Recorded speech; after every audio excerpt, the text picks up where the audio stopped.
Ayo kita mulai kisah isekai paling seru tahun ini. Pria ini membuka mata dan langsung membeku.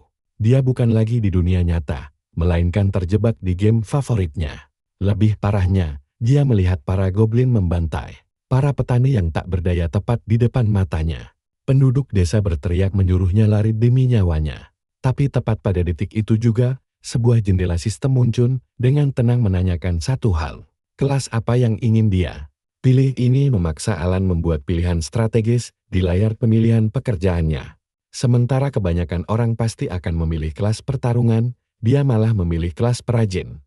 Dalam game aslinya, kelas ini dianggap sebagai kelas jebakan yang sama sekali tidak berguna karena item buatannya sangat lemah. Namun, Alan menyadari bahwa dalam kenyataan di mana pengetahuan masa lalunya terbawa, dia bisa memanfaatkan satu mekanik khusus, yaitu kemampuan untuk menciptakan apa saja selama dia memahami struktur fisiknya. Karena Alan menghabiskan kehidupan sebelumnya mempelajari teknologi modern dan teknik mesin yang sangat kompleks, dia tidak lagi terbatas pada peralatan abad pertengahan. Dia mengulurkan tangannya dan menggunakan mana miliknya untuk merakit sebuah senapan serbu modern, senjata dengan kekuatan jauh melebihi apa yang seharusnya dimiliki. Karakter level 1, penduduk desa tercengang. Melihat perajin lemah memegang alat saneh itu, protagonis kita langsung mengokang senjatanya dan menembak, memberundung para goblin dengan peluru. Di dunia yang masih terjebak di zaman pertengahan, kemampuan mewujudkan senjata balistik modern menjadikan kelas perajin sebagai profesi tingkat dewa. Untuk membantu desa mempertahankan diri, Alan membuat 2 senapan lagi dan menyerahkannya kepada penduduk setempat. Meskipun mereka agak ragu dan takut menembak teman sendiri, pemuda itu menjelaskan bahwa dia telah memprogram batasan ke dalam senjata itu agar hanya bisa melukai monster. Dia bahkan menembak dada salah satu penduduk desa untuk membuktikan bahwa itu aman, meski awalnya pria itu sangat ketakutan. Saat penduduk desa mulai menembaki sisa goblin, notifikasi naik level muncul di depan Alan. Dia baru menyadari bahwa saat orang lain menggunakan perlengkapan buatannya untuk membunuh musuh, sebagian dari poin pengalaman itu mengalir kembali kepadanya sebagai penciptanya. Penemuan ini membuat proses naik level menjadi sangat efisien. Sebagai tanda terima kasih, seorang penduduk desa memberinya sebuah batu sihir api yang diambil dari goblin yang tumbang. Batu-batu ini biasanya dijual demi uang di serikat. Tetapi pahlawan kita memutuskan untuk bereksperimen dengan keterampilan merakitnya. Tepat saat itu, seekor kesatria goblin level 13 muncul sebagai bos area. Senapan biasa sama sekali tidak mempan melawan perisai beratnya dan mereka menyuruh Alan lari. Sekarang perhatikan baik-baik, jangan sampai terlewat. Alih-alih lari, dia melompat maju dan menggunakan batu sihir itu sebagai bahan menta untuk ciptaan baru. Dengan menyerap energi batu itu, dia merakit peluncur roket berdaya tinggi dengan pengubah serangan luar biasa. Dan atribut ledakan, dia membidik peluncur itu dan menembakkan satu serangan dahsyat yang melenyapkan bos itu dalam ledakan super besar. Kemenangan mutlak ini membuat levelnya langsung melonjak drastis ke angka 4. Mencatat bahwa meskipun senjata batu sihir sangat kuat, mereka hancur setelah energinya habis. Yang berarti, dia harus mengelola sumber dayanya dengan hati-hati. Para penduduk desa benar-benar dibuat kagum oleh sang pemula, yang baru saja membunuh bos dalam satu serangan. Walau Alan tetap rendah hati soal kekuatannya, dia secara tidak sengaja menjadi satu-satunya orang yang mampu membalikkan keadaan perang panjang melawan Raja Iblis. Meskipun dia belum sepenuhnya memahami skala dampaknya, dia kini jauh lebih bertekad dari sebelumnya. Kali ini, di kehidupan barunya, dia sangat yakin akan menjadi orang pertama yang mencapai puncak tertinggi. Cerita berlanjut saat Alan berada di ngarai berbatu menghadapi golem batu raksasa. Walaupun dia sudah naik ke level 13, dia menyadari monster level 20 ini jauh lebih besar dari yang dia perkirakan. Dia mencoba mengatasi situasi ini dengan senapan serbu hitam standarnya. Namun hasilnya sangat mengecewakan. Karena golem itu seluruhnya terbuat dari batu. Tembakan pelurunya hanya menggores serpihan-serpihan kecil, yang langsung diperbaiki monster itu menggunakan energi regenerasi hijau. Protagonis kita mengamati bahwa meskipun dia sudah meningkatkan kekuatan serangan senjatanya ke angka 175 serangan, Fisik jelas tidak cukup untuk menembus kemampuan bertahan dan penyembuhan yang sangat kuat. Tantangan ini memaksanya untuk bereksperimen dengan teknik perakitan yang baru. Dia lalu memutuskan untuk menambahkan sebuah perlengkapan khusus ke senapannya, menciptakan slot logam yang dirancang untuk menyimpan bahan sihir. Dengan memasukkan batu sihir yang sebelumnya dia panen dari golem ke dalam slot baru ini, dia bertujuan untuk menembus pelindung alami makhluk itu. Proses tersebut membuat petir biru mengalir melalui senjatanya, mengubah penampilannya menjadi desain abu-abu berpola. Modifikasi gila ini terbukti sangat sukses dan berhasil menanamkan amunisinya dengan efek tembus, atribut sangat kuat yang membuat tembakannya mengabaikan pertahanan fisik sepenuhnya. Saat golem itu menerjang maju untuk menghancurkannya, Alan melepaskan satu tembakan yang telah ditingkatkan. Karena pelurunya sekarang membawa sifat penembus sihir, itu memicu ledakan dahsyat yang menghancurkan monster itu menjadi ribuan kerikil. Kemenangan yang luar biasa ini mendorong pahlawan kita ke level 14, meluangkan waktu sejenak untuk memeriksa perlengkapannya dan mencatat batasan khusus sistem ini. Meskipun senjatanya tetap utuh, batu sihir yang digunakan untuk tambahan itu hancur setelah semua energinya terkuras habis. Ini sebenarnya membuatnya lega, karena itu berarti dia hanya perlu mengganti batu yang bisa dikonsumsi daripada membangun kembali seluruh senjatanya. Saat dia mengambil batu sihir kuning baru dari sisa-sisanya, dia mencapai level 15. Pertumbuhan pesat ini didorong oleh lebih dari sekadar pertempurannya sendiri. Sebuah notifikasi mengungkapkan bahwa penduduk desa yang sebelumnya dia bantu telah berhasil mempertahankan rumah mereka dari gerombolan orc menggunakan senapan yang dia berikan.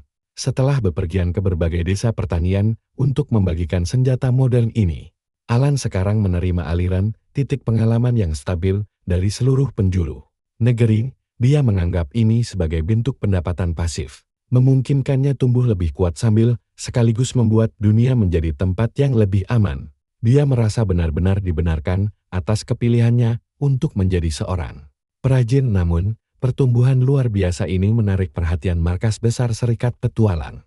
Di dalam aula pertemuan, para pejabat tinggi menatap cermin ajaib yang sedang menampilkan data milik kalian dengan tidak percaya.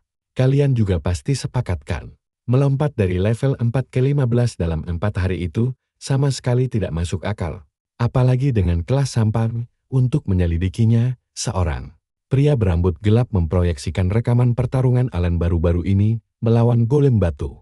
Para penonton tercengang melihat petualang level 15 menggunakan teknologi aneh untuk menghancurkan monster bertahan tinggi tanpa masalah sedikit pun. Mereka menyimpulkan bahwa meskipun levelnya masih rendah, daya tembak aslinya setara dengan prajurit level 50. Pria berkacamata yang tegas menonton rekaman itu dengan minat yang sangat sinis, menunjukkan bahwa Alan mungkin adalah wadah spesifik yang selama ini dicari oleh pihak Serikat. Tanpa sadar dirinya sedang diawasi, protagonis kita pindah ke wilayah gurun untuk menguji batas kemampuannya melawan bos cacing pasir level 27. Dia beralasan bahwa meski makhluk itu darahnya tebal, pertahanannya yang sangat rendah menjadikannya target sempurna untuk menguji modifikasi bertumpuk. Dia membuat pistol baru dengan kekuatan dasar gila-gilaan dan menambahkan opsi yang jauh lebih meningkatkan kekuatannya. Untuk memastikan keamanannya sendiri, dia juga menerapkan tambahan efek pembekuan menggunakan batu sihir. Saat cacing raksasa itu menerjang maju, Alan segera melepaskan rentetan peluru yang langsung membungkus monster raksasa itu dalam pilar es.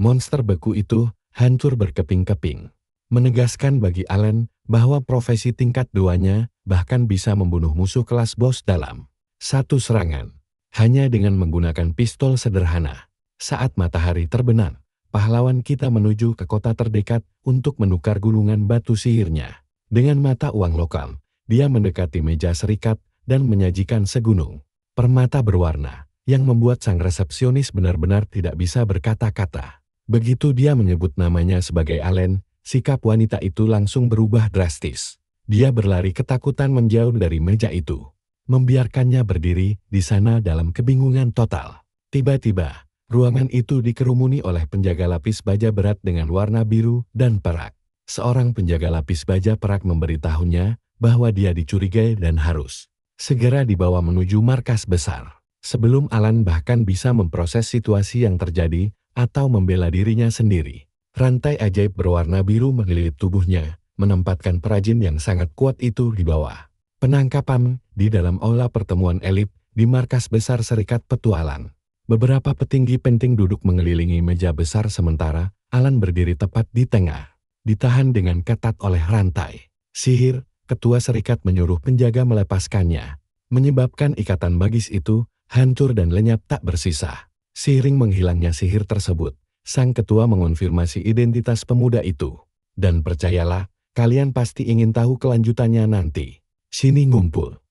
Kita bakal lihat cerita gila di mana ketua guild minta maaf atas sambutan kasarnya.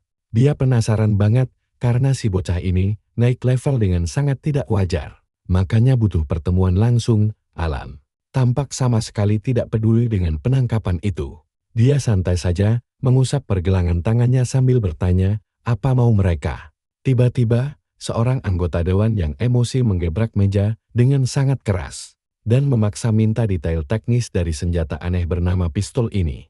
Alan dengan santai menolak menjelaskannya. Dia sadar betul kalau teknologi ini terlalu jauh untuk bisa dipahami oleh orang-orang di dunia tersebut. Jawaban ini memancing komentar merendahkan dari dewan lain yang mengira seorang perajin rendahan pasti cuma melebih-lebihkan kekuatan senjatanya. Tahu kalau ini cuma pancingan murahan buat mengorek informasi. Pahlawan kita akhirnya memutuskan untuk pamer saja.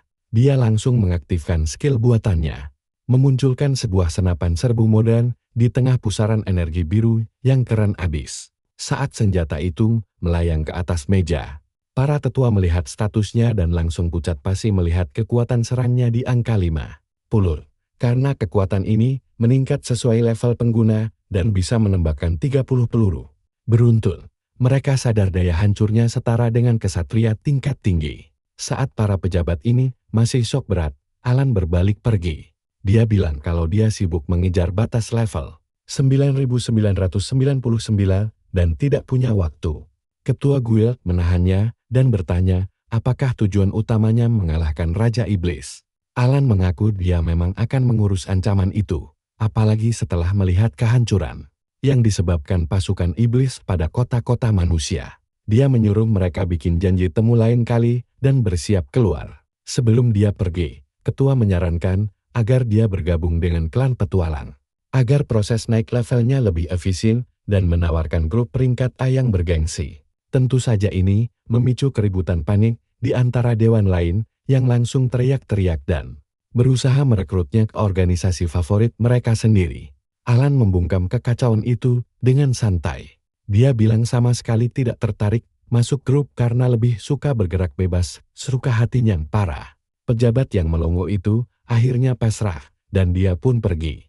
Setelah dia hilang, ketua guild langsung memanggil pandai besi terbaik di negeri itu untuk menganalisis senapan yang ditinggalkan, karena mereka tidak percaya perajin level 15 bisa membuat mesin secanggih itu. Adegan pindah ke pintu masuk dungeon tambang serigala tempat banyak petualang berkumpul. Alan melihat bahwa bahkan di realitas ini pun, area luar dungeon selalu super sibuk. Saat seorang perekrut mencoba mengundangnya, pria itu melihat status level 15 miliknya dan lari ketakutan, sambil teriak kalau bocah ini terlalu lama untuk dungeon level 25. Sekarang perhatikan baik-baik. Alan cuek saja karena melawan musuh beda 10 level adalah cara tercepat untuk panen X berkat bonus perbedaan level. Tiba-tiba, jeritan seorang wanita memecah keramaian di sana. Kesatria level tinggi bernama Lucas memojokkan pendeta wanita bernama Emma dan sedang berusaha keras memaksanya masuk ke dalam party. Petualang di sekitar cuma bisa berbisik ketakutan. Mereka tahu betul Lucas itu preman terkenal yang memakai level 65-nya untuk memangsa wanita. Saat Emma mencoba menolak, Lucas dan Crusoe-nya malah makin agresif. Buat menghentikan gangguan ini, Alan santai memakai skillnya untuk memunculkan tangan perunggu raksasa dari tanah, yang langsung menghempaskan Lucas ke tanah. Pahlawan kita melenggang santai melewati gadis yang gemetar itu. Ngeles kalau patung perunggu tadi cuma salah sasaran pas tes jarak jauh. Jelas saja ini bikin Lucas murka dan langsung bangkit dengan wajah merah padam. Lalu mencabut pedang besar untuk menghabisi orang yang mempermalukannya. Tapi, setelah sadar kalau Alan cuma level 15, si ahli pedang merasa membunuh lawan selemah itu cuma akan merusak reputasinya. Jadi dia menyimpan kembali senjatanya. Saat jagoan kita mau pergi bersama Emma, Lucas malah menghadang jalan mereka ke Dunyan. Dia menantang adu cepat untuk melihat siapa yang bisa menyelesaikan. Dunyan lebih cepat, dia sesumbar kalau menang. Dia bakal menghajar wajah Alan dan mengambil Emma sebagai hadiah. Walau si gadis protes karena tidak adil, pahlawan kita cuma menghela napas dan menerima tantangan itu. Dia bilang ke Lucas kalau dia sama sekali tidak peduli soal hadiah kemenangan.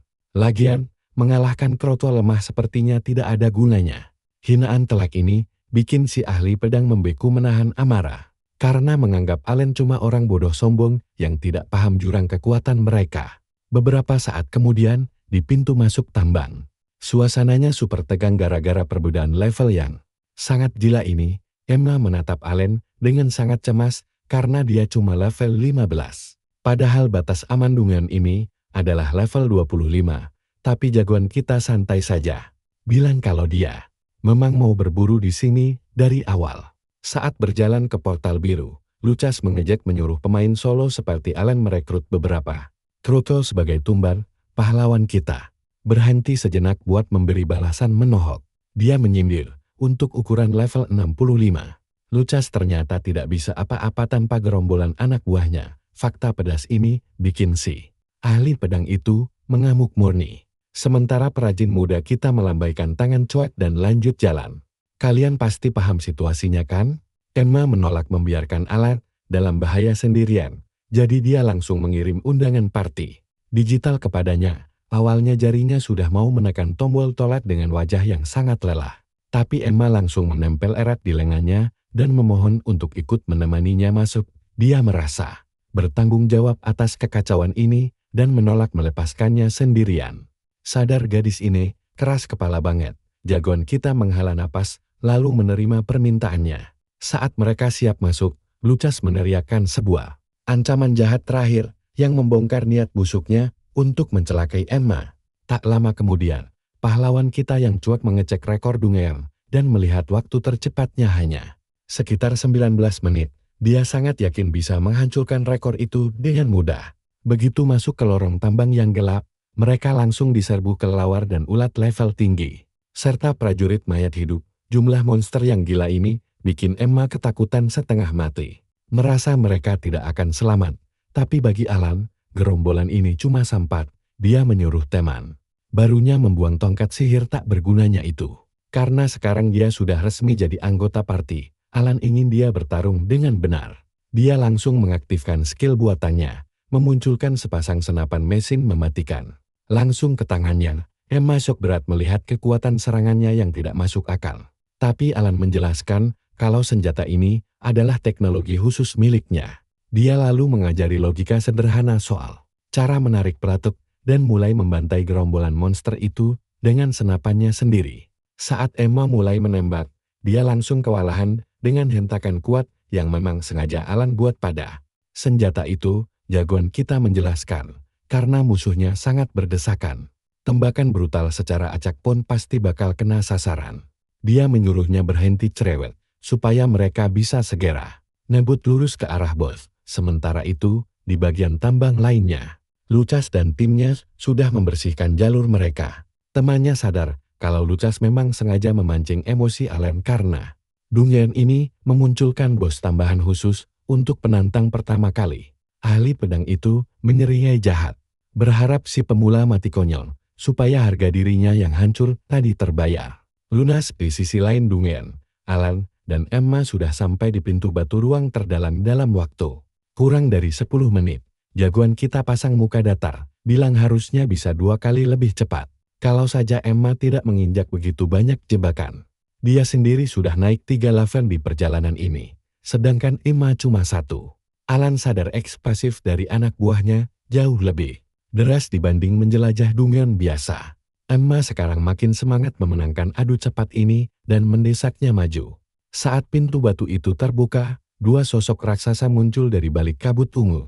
Bukan cuma 1, mereka langsung dihadapkan pada Raja dan Ratu Serigala. Pertarungan dua bos sekaligus khusus untuk pemula. Serigala ganas ini menerjang dengan kecepatan gila, bikin Alan sadar kalau monster ini adalah mimpi buruk buat pengguna pistol karena kelincahan mereka. Dia menyuruh Emma menembak membabi buta demi mengulur waktu. Meski dia memberundung tembakan, monster itu bergerak bagai bayangan, menghindari setiap peluru. Musuh lalu membelah diri untuk mengepung, memaksa jagoan kita membagi fokus. Nah, kalian bakal takjub lihat ini dia nekat menghadapi si raja, menyerahkan sang ratu pada Emma. Yuk, bareng aku lihat aksi MC kita. Si cewek panik teriak nggak bisa nembak target bergerak. Dan ratu manusia serigala langsung lompat ke arahnya dengan cakar terbuka. Tapi tenang, ini semua sudah ditebak Alan. Dia tetap santai banget. Mengepalkan tangannya sementara energi berbentuk piksel muncul. Memicu skill merakitnya dari jarak jauh, dalam sekejap mata, sebuah rahang energi ajaib langsung mengunci kaki raja dan ratu manusia serigala itu. Perangkap kejutan ini menggigit dalam ke daging mereka, bikin darah muncrat kemana-mana saat kedua monster itu terbanting keras ke tanah. Emma cuma bisa melongo gemetaran melihat monster mengerikan itu, sekarang benar-benar tidak bisa bergerak. Alan menoleh ke arahnya dengan tatapan datar dan bilang, kalau dia cuma butuh Emma mengulur waktu beberapa detik saja. Si pendeta wanita menatap monster yang terikat itu dengan shock. Sama sekali tidak menyangka skill merakit bisa dipakai buat mengunci lawan jagoan kita. Puas banget, karena ini membuktikan eksperimen merakit jarak jauhnya sukses besar. Dia kembali menatap raja manusia serigala itu, lalu memunculkan sebuah pistol hitam. Mengingat monsternya sudah terikat dan tidak bisa menghindar, Alan sekarang cuma menganggap bos ini seperti kroto biasa. Dengan ekspresi dingin, dia menarik pelatuk dan langsung mengakhiri hidup makhluk itu saat sisa. Tubuh bosnya berubah jadi partikel ungu, MC kita membungkuk, memungut batu sihir ungu dari lantai. Emma berlari ke arahnya sambil kegirangan melambaikan senjata senapan mesin ringan miliknya untuk lapor kalau dia juga sudah menghabisi si ratu. Tiba-tiba ada notifikasi muncul, mengumumkan kalau mereka berhasil menyelesaikan tambang serigala cuma dalam waktu 9 menit, 48 detik. Karena ini rekor baru, si cewek langsung girang banget. Alan melihat waktu itu dan diam-diam berniat balik lagi buat memecahkan rekor ini sendirian demi posisi puncak. Karena ruang bawah tanahnya sudah beres, mereka berjalan menuju portal keluar berwarna biru. Di luar sana, warga desa sibuk berterima kasih pada petualang lain saat jagoan kita dan temannya lewat. Emma bertanya soal senapan mesin ringan yang masih dia pegang. Alan dengan santai menyuruhnya pakai saja senjata itu. Kehadiran mereka berdua langsung bikin heboh petualang. Di sana yang ingat debat mereka sama Lucas tadi. Mereka pikir mustahil duo ini selesai secepat itu dan mulai meledek kalau para pemula ini pasti menyerah dan kabur saat tidak ada yang lihat. MC kita berhentil, lalu menatap tajam untuk membantah. Bilang dengan jelas kalau mereka baru saja menyelesaikan ruang bawah tanah. Ucapan ini dibikin petualang lain ketawa ngakak karena mengira dia bohong demi gengsi. Mereka bahkan nawarin buat tutup mulut dari Lucas soal sifat pengecut mereka asalkan dia jujur. Tapi Alan tetap santai dan menyuruh mereka mengecek kristal rekor di belakang. Karena nama mereka pasti ada di puncak. Orang-orang ragu dan mengira ini candaan karena perakit level 15 mustahil memenuhi syarat area, apalagi mencetak rekor. Nah, perhatikan baik-baik bagian ini. Saat satu orang menyentuh kristal dan peringkat resminya muncul, matanya melotot. Semua orang langsung diam mematung menahan syok melihat Alan dan Emma sungguhan mencetak rekor 9 menit 48 detik. Mereka benar-benar tidak paham gimana kelas ampas bisa melakukan hal secepat ini. Jagoan kita ngasih petunjuk dengan memunculkan banyak senjata api melayang. Menjelaskan kalau senjata uniknya adalah kunci jawaban mereka. Satu petualang lalu mengecek senapan mesin ringan itu dan melongo melihat kekuatan serangannya mencapai 153. Angka super gila buat level mereka. Emma dengan riang mencontohkan cara pakainya yang gampang banget, bikin kerumunan itu makin panik pengen lihat sendiri perlengkapan itu. Saat Alan pergi biar nggak buang waktu, dia berpapasan dengan cewek berambut putih panjang dan baju merah yang menatapnya pakai mata kuning tajam. Si cewek cuma diam saat dia menghilang dari pandangan. Beberapa puluh menit kemudian, Lucas dan kelompoknya akhirnya keluar dari portal. Kelihatan capek tapi sangat sombong, berhasil tamat dalam waktu. Di bawah 50 menit, si ahli pedang yakin banget mereka menang telak. Dia duduk santai bareng timnya nungguin si pemula keluar buat dipamerin. Teman-temannya tertawa dan menebak kalau bocah-bocah itu pasti udah mati. Petualang yang tadi mengecek kristal mendatangi mereka dan bilang kalau lawan Lucas sudah pulang. Dari tadi, si ahli pedang awalnya ngakak dan mengira mereka lari ketakutan. Tapi pria itu menegaskan kalau mereka sebenarnya berhasil menyelesaikan ruang bawah tanahnya. Lucas sama sekali tidak percaya dua pecundang bisa mengalahkan waktunya, tapi orang itu ngotot kalau mereka mencetak rekor paling cepat dalam sejarah. Mendengar ini, si pembuli langsung lari menerjang kristal rekor. Pas melihat nama Alan dan Emma di sebelah, angka 9 menit, wajahnya langsung pucat pasi penuh keringat. Sadar kalau dia kalah telak dari orang yang diremahkannya. Lucas jatuh berlutut lalu teriak penuh amarah. Adegan beralih ke sebuah kantor gelap di bawah cahaya bulan. Kamu sepemikiran denganku kan? Bos yang duduk ini pasti merencanakan sesuatu. Dia melihat foto Alan dan senjata modernnya, menyadari kekuatan pemecah rekornya. Bukanlah main-main, dia memanggil pembunuh bertopeng ke ruangan buat kasih tugas.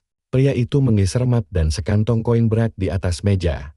Pertanda jelas kalau si perakit muda sekarang jadi target incaran. Dengan perintah mutlak, dia menyuruh si pembunuh menghabisi Alan. Sementara itu, khawatir akan balas dendam Lucas, Emma pindah markas demi keamanan. Berdiri di halaman berdinding, dia membungkuk. Hormat berterima kasih atas perlindungan Alan. Waktu Alan nawarin buat menyingkirkan pembuli itu, Emma nolak dengan tekad bulat. Bilang kalau sebagai petualang sejati, dia harus mandiri. Alan menghargai tekadnya, lalu mengucapkan selamat tinggal. Dengan senyum manis, Emma bercanda melarangnya memecahkan rekor tambang serigala miliknya sebelum akhirnya melompat pergi sebuah. Notifikasi digital muncul mengonfirmasi Emma keluar dari party. Beberapa hari berlalu, adegan pindah ke ngarai gurun luas tempat jagoan kita datang buat menguji batas kemampuan merakitnya. Sekarang di level 24, dia merentangkan tangan dan membiarkan energi berputar saat dia mengaktifkan skill. Dia bergumam kalau efisiensinya di masa depan sangat bergantung pada hal ini. Petir biru menyambar tanah dan sebuah tank militer modern muncul di hadapannya. Setelah memastikan bagian luarnya mulus sempurna, Alan memanjat masuk ke dalam kokpit gelapnya. Dia puas banget lihat monitor dan kendalinya ditiru dengan sempurna. Tapi waktu dia menyuruh tanknya maju, kendaraannya sama sekali nggak bergerak. Dia baru sadar, walaupun bisa bikin benda ribet kayak AK-47, hal abstrak seperti air, listrik, dan bensin nggak bisa dibuat. Untungnya, kegagalan kocak ini udah dia duga, dan solusinya udah siap. Karena dunia Zero Fantasy Online pakai batu sihir sebagai sumber energi utama. Dia mikir kalau mesin modern miliknya pasti bisa jalan pakai batu itu. Dia memasukkan batu sihir hijau ke slot dashboard dan tanknya langsung menyala. Menerjang debus saat ngebut ke depan. Sayangnya, kejayaan ini berumur pendek karena mesinnya tiba-tiba mati ngeluarin asap. Pas dicek, batunya udah hancur berkeping-keping gak berguna. Dia akhirnya nyadar kalau dia belum punya tenaga cukup buat mengendalikan tank. Soalnya mesin segede itu butuh batu sihir kualitas dewa yang belum dia miliki. Tank itu hancur lagi menjadi piksel, menyisakan Alan sendirian di ngarai. Walau gagal, dia lega karena teori batu sihir sebagai sumber energi terbukti benar. Jadi, dia mau coba bikin yang lebih kecil. Dia mengulurkan tangan, lalu merakit drone perintah suara dengan 4 baling-baling. Alat itu langsung terbang ke langit. Dan saat mengudara di atas tebing, Alan memantau siaran video langsung dari sebuah tablet. Dia bergumam drone-nya bisa dipakai tempur kalau dipasangi senapan. Lagi asik mantau, dia tiba-tiba melihat beberapa bayangan hitam ngumpet di balik batu dekat situ. Sadar lagi diintai, hawa membunuh orang-orang ini terasa kuat banget. Wah, menurut kalian apa yang bakal Alan lakuin ke mereka? Kita tunggu aja aksi brutal dia selanjutnya. Ayo mulai. Kalian harus lihat ini. MC kita memanggil senapan mesin, lalu santai berlari mendatangi para sosok bersembunyi itu. Di atas tebing, 5 pembunuh berjubah melihatnya. Mereka ini veteran level 65. Mengira pemain level rendah tidak akan bisa mendeteksi skill menghilang mereka. Kesombongan itu hancur saat Allen mendadak muncul.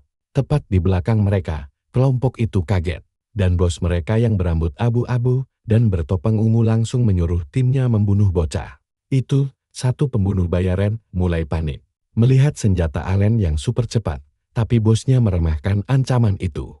Dia salah mengira senjata Allen tidak mempan pada manusia, lalu mengingatkan timnya bahwa target mereka baru level 20-an.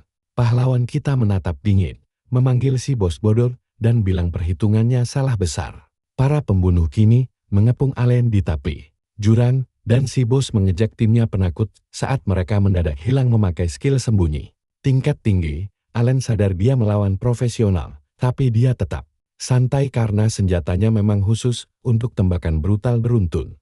Saat satu musuh melompat dari belakang membawa pedang dan meremehkan senjatanya, Allen langsung berputar dan menarik pelatuk. Senapan mesin itu menyala cepat, memberondong kelima pria itu dengan peluru dan mewarnai pasir dengan darah. Sambil melihat mereka tumbang, Tensei bilang, mereka harusnya punya rencana lebih pintar sebelum melawan senapan mesin. Dia berjalan ke arah bos yang berdarah dan gemetar di tanah, masih tidak percaya pelurunya. Sungguhan tembus, Allen menjelaskan. Biasanya dia menyalakan mode aman agar senjatanya tidak melukai manusia. Tapi dia sengaja mematikannya karena mereka sudah terlihat sangat mencurigakan sejak awal. Dia menodongkan piston ke kepala pria itu dan bertanya siapa yang menyawa. Mereka bos itu tersenyum ngeri dan menjelaskan sebagai pembunuh bayaran. Perhatikan baik-baik bagian ini. Bos itu bilang ada tokoh besar misterius yang ingin Allen mati hanya karena dia terlalu kuat. Namun sebelum MC kita tahu lebih jauh soal Clint itu, si pembunuh menggigit pil racun dan tewas. Saat mayatnya lebur, Allen malah bingung sendiri. Kenapa ada yang takut pada pemain level 24? Pikirannya buyar saat gadis berambut putih panjang mendadak muncul. Dia memuji Allen yang membantai pembunuh veteran. Saat Allen curiga dan bertanya apa gadis itu bagian dari mereka, dia tertawa dan mengaku ada di pihaknya. Gadis bernama Melissa ini lalu mengajak bekerja sama. Bilang kalau membentuk tim akan sangat menguntungkan. Allen langsung menolaknya mentah-mentah. Menegaskan dia tidak butuh kerja sama sampai kapanpun. Tapi, ingatan soal Emma yang terjebak di tambang serigala sekilas melintas, memaksanya. Sadar kalau dia pernah bekerja sama dengan satu orang. Melissa jelas kesal dengan sifat dinginnya, tapi cepat mengganti taktik untuk menarik perhatiannya. Sambil berdiri di dekat sisa mayat musuh, dia mengaku punya info tentang siapa dalang di balik semua ini dan mau membaginya kalau Allen ikut dengannya. Ini membuat Allen berbalik menatapnya dengan serius.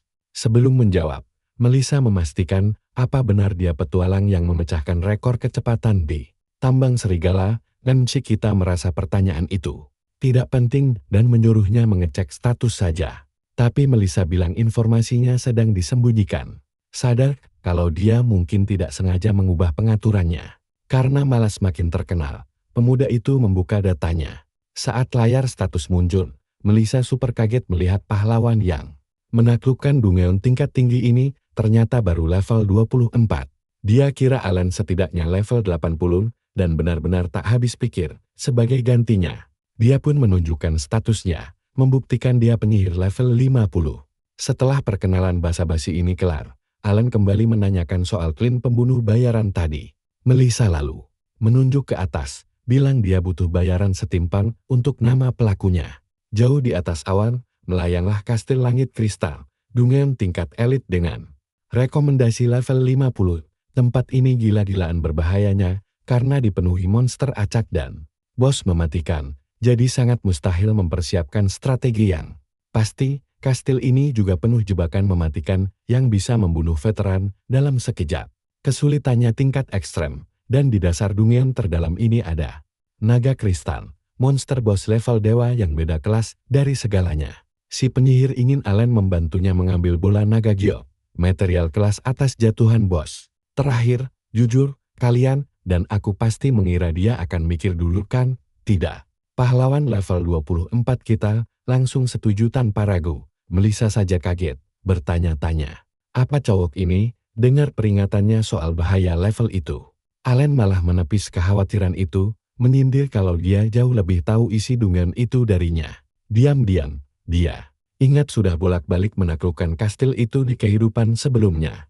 Dia ikut saja, sekadar ingin memberantas target misterius ini, agar bisa kembali farming dengan tenang. Saat siap berangkat, Melissa menahannya untuk menjelaskan rintangan utamanya.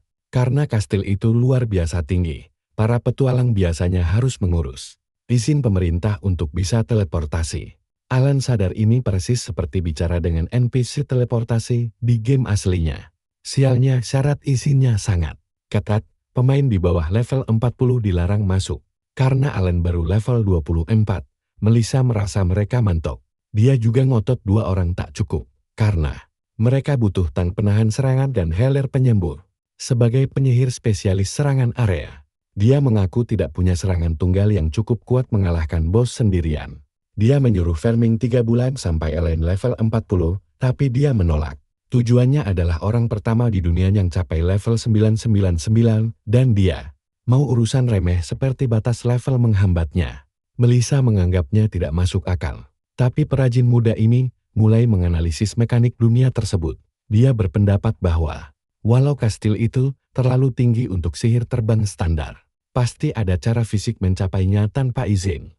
Dia memakai skill buatannya, lalu memunculkan sebuah drone 4 baling-baling, yang dia nyalakan memakai batu sihir biru. Melissa kebingungan melihat benda itu hidup dan mematuhi perintahnya. Drone itu melesat tembus awan dan berhasil mencapai dinding luar kastil, membuktikan tidak ada pelindung sihir yang menahan objek fisik.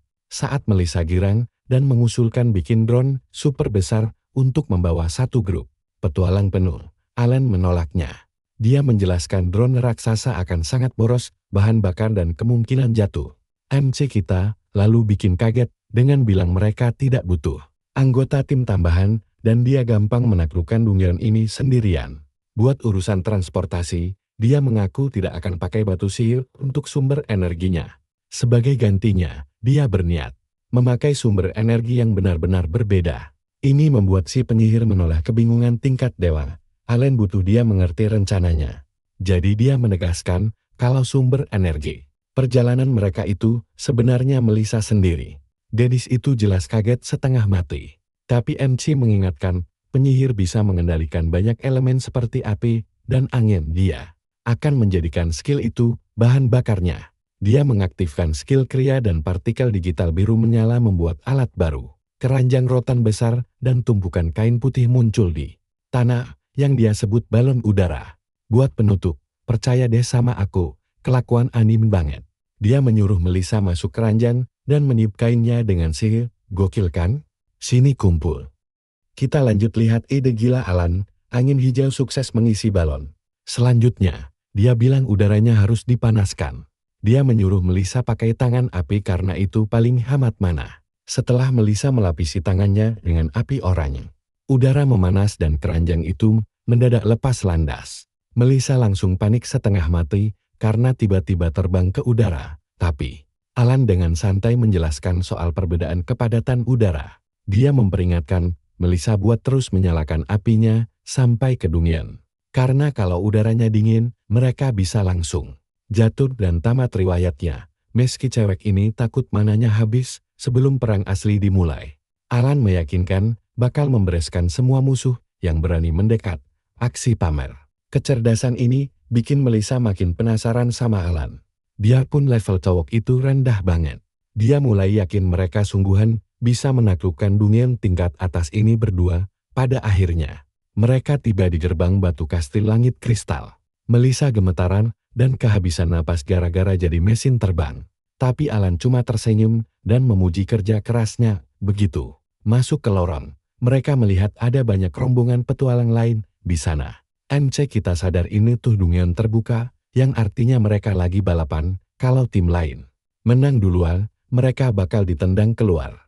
Jadi Alan memutuskan buat abaikan monster kroco dan langsung ngebut ke tujuan. Sambil lari di dalam kastil, Melissa mencoba menjelaskan peta 3 lantai itu, tapi dia melongo waktu Alan bilang udah tahu mereka harus kumpulkan 3 kristal dari lantai bawah. Sambil bercanda, Alan menolak membocorkan dari mana dia tahu info itu. Sambil mengingatkan kelakuan Melissa yang juga suka rahasia-rahasia agen. Perjalanan mereka terhenti saat berbelok dan menemukan kerumunan petualang yang terjebak oleh bos Minotaur jurang level 45, Melissa mengusulkan cari lantai lain buat kabur. Tapi Alan ogah buang waktu lewat jalur panjang. Dia menerobos para petualang yang ketakutan itu dan menyuruh mereka minggir kalau nggak mau maju. Petualang lain malah mengejek level rendahnya dan bercanda menyuruh si pemula ini lawan bosnya sendirian. Melissa panik dan mengingatkan kalau mananya belum pulih buat membantu. Tapi perhatikan baik-baik bagian ini. MC kita tetap santai. Dia mengeluarkan batu sihir cacing pasir lalu mengaktifkan kemampuan merakitnya. Sebuah basuka raksasa muncul di tangannya, memamerkan kekuatan. Serangan lebih dari 30.000 beserta efek bonusnya. Saat Minotaur itu mengamuk dan siap menyerang, Alan menarik pelatuknya tanpa ekspresi. Ledakan super dahsyat menelan bos itu, langsung menguapkannya. Tak bersisa, semua petualang di sana cuma bisa diam melongo melihat serangan satu pukulan mati itu. Kemenangan gila ini bikin pahlawan kita naik ke level 25, sementara yang lain masih ngebut memproses kejadian tadi. Alan dengan santainya memungut kristal kuning dan batu sihir baru dari sisa debu monster itu. Dia langsung lari ke area selanjutnya, meninggalkan Melissa yang kebingungan apakah kelas perakit itu sungguhan kelas ampas. Mereka lalu tiba di tepi tebing gelap yang disebut jalan jurang kerumunan. Petualang mentok di sini karena jalannya kelihatan putus. Protagonis kita menjelaskan kalau jalurnya nggak hilang, cuma transparan aja. Buat membuktikan bahayanya, dia melihat seorang pria melangkah maju, lalu jatuh ke dalam kegelapan. Alan mencatat kalau strategi normalnya adalah pakai tongkat buat meraba jalan. Tapi itu cuma bakal bikin tim lain ikut-ikutan dan mengganggu mereka. Melissa menyarankan bikin jembatan aja, tapi pemuda ini membalas kalau kemampuan diizinkan. Orang pasti udah terbang. Dia menyuruh Melissa merapal sihir dan cewek itu baru sadar kalau sihir dan kemampuan diblokir total di area ini. Artinya Alan juga nggak bisa merakit barang. Tapi dia tetap kelihatan percaya diri dan siap mengeluarkan solusi lain. Dia bersiap maju dengan sisa 2 kristal buat dicari sebelum bisa masuk ke lantai tengah. Biarpun larangan sihir Dungyan bikin dia nggak bisa merakit. Langsung, dia sadar masih bisa ambil barang dari tas yang udah disiapkan sebelumnya. Dia memunculkan kacamata digital biru berlensa banyak, yang pastinya langsung bikin Melissa kapo maksimal. Alan menjelaskan ini, kacamata penglihatan malam yang dibuat pakai batu sihir. Kelelawar iblis, pakai sensor inframerah, kacamata ini bisa melihat jejak panas dari jalan tersembunyi yang nggak kelihatan mata telanjang. Fakta ini bikin Melissa shock, mengingat lagi momen pas naik balon udara, di mana protagonis kita sibuk merakit. Sementara dia asyik nikmati pemandangan. Dia mulai sadar partnernya punya tingkat pemahaman mekanik Dungyan yang mustahil dimiliki seorang pemula. Setelah kacamatanya dipakai, dunia berubah jadi labirin hijau transparan di mata Alan.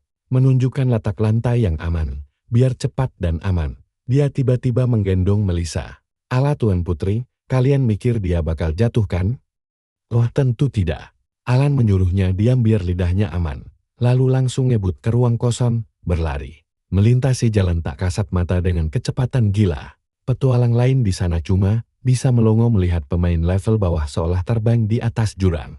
Melissa mengemis minta pelan-pelan, tapi Alan tetap kalem sampai mereka mendarat mulus di seberang sana. Mereka lalu tiba di lorong yang bercabang 2. Protagonis kita sadar biarpun 2 jalurnya berujung pada kristal, mending tetap bareng demi keselamatan Melissa. Dia jujur kalau cewek ini mati, dia bakal kehilangan satu-satunya sumber info soal para pembunuh yang mengincar nyawanya. Logika ini bikin mereka milih jalur kutukan. Jembatan sempit yang dijaga sabit raksasa berdarah yang berayun maju mundur karena segel sihir. Sudah lepas di area ini, Alan mengeluarkan senapan dan menembakkan peluru daya tinggi. Menghancurkan jebakan itu berkeping-keping. Melissa lega banget pas tahu sihirnya juga udah kembali dan mereka lanjut lari ke ruang jurang. Berdiri di depan tembok super tinggi, mereka melihat permukaannya dilapisi lendir ungu licin yang bikin aksi memanjat jadi mustahil. Melissa usul pakai balon lagi, tapi Alan bilang alat segede itu terlalu berlebihan buat rintangan spell begini. Sebagai gantinya, dia mengaktifkan skill merakitnya buat memunculkan platform besi vertikal dengan pagar dan panel kendali. Dia memperkenalkannya sebagai lift, benda yang super asing buat Melissa. Cuma dengan menekan satu tombol, mesin ini membawa mereka mulus ke atas dan sukses mengklaim kristal kedua. Pencarian kristal terakhir membawa mereka ke ruang rawa beracun, sebuah gua yang dipenuhi danau hijau berair racun mematikan. Melissa berharap bakal ada penemuan misterius lagi. Tapi dia agak kecewa waktu Alan cuma merakit perahu kayu biasa. Alan bilang solusi simpel. Itu paling pas buat masalah gampang, biarpun dia sengaja nggak bikin dayungnya.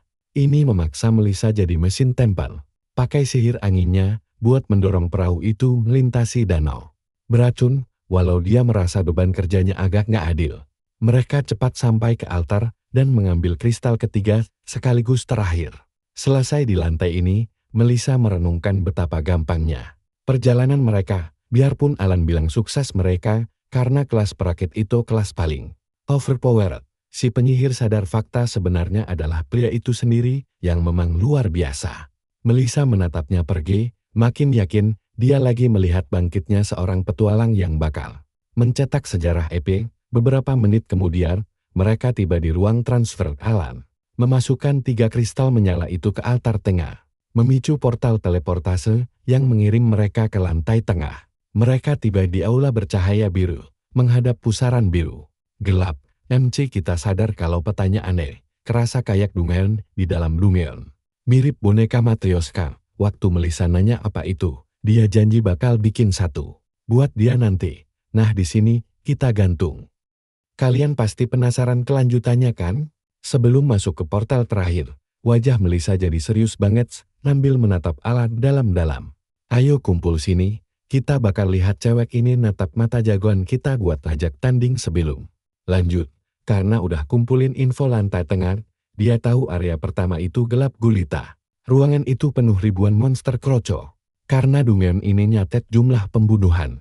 Dengan pedenya dia ngajak lomba siapa yang paling banyak bantai musuh. Alan cuma natap datar. Dia sadar aturan ini berat sebelah banget.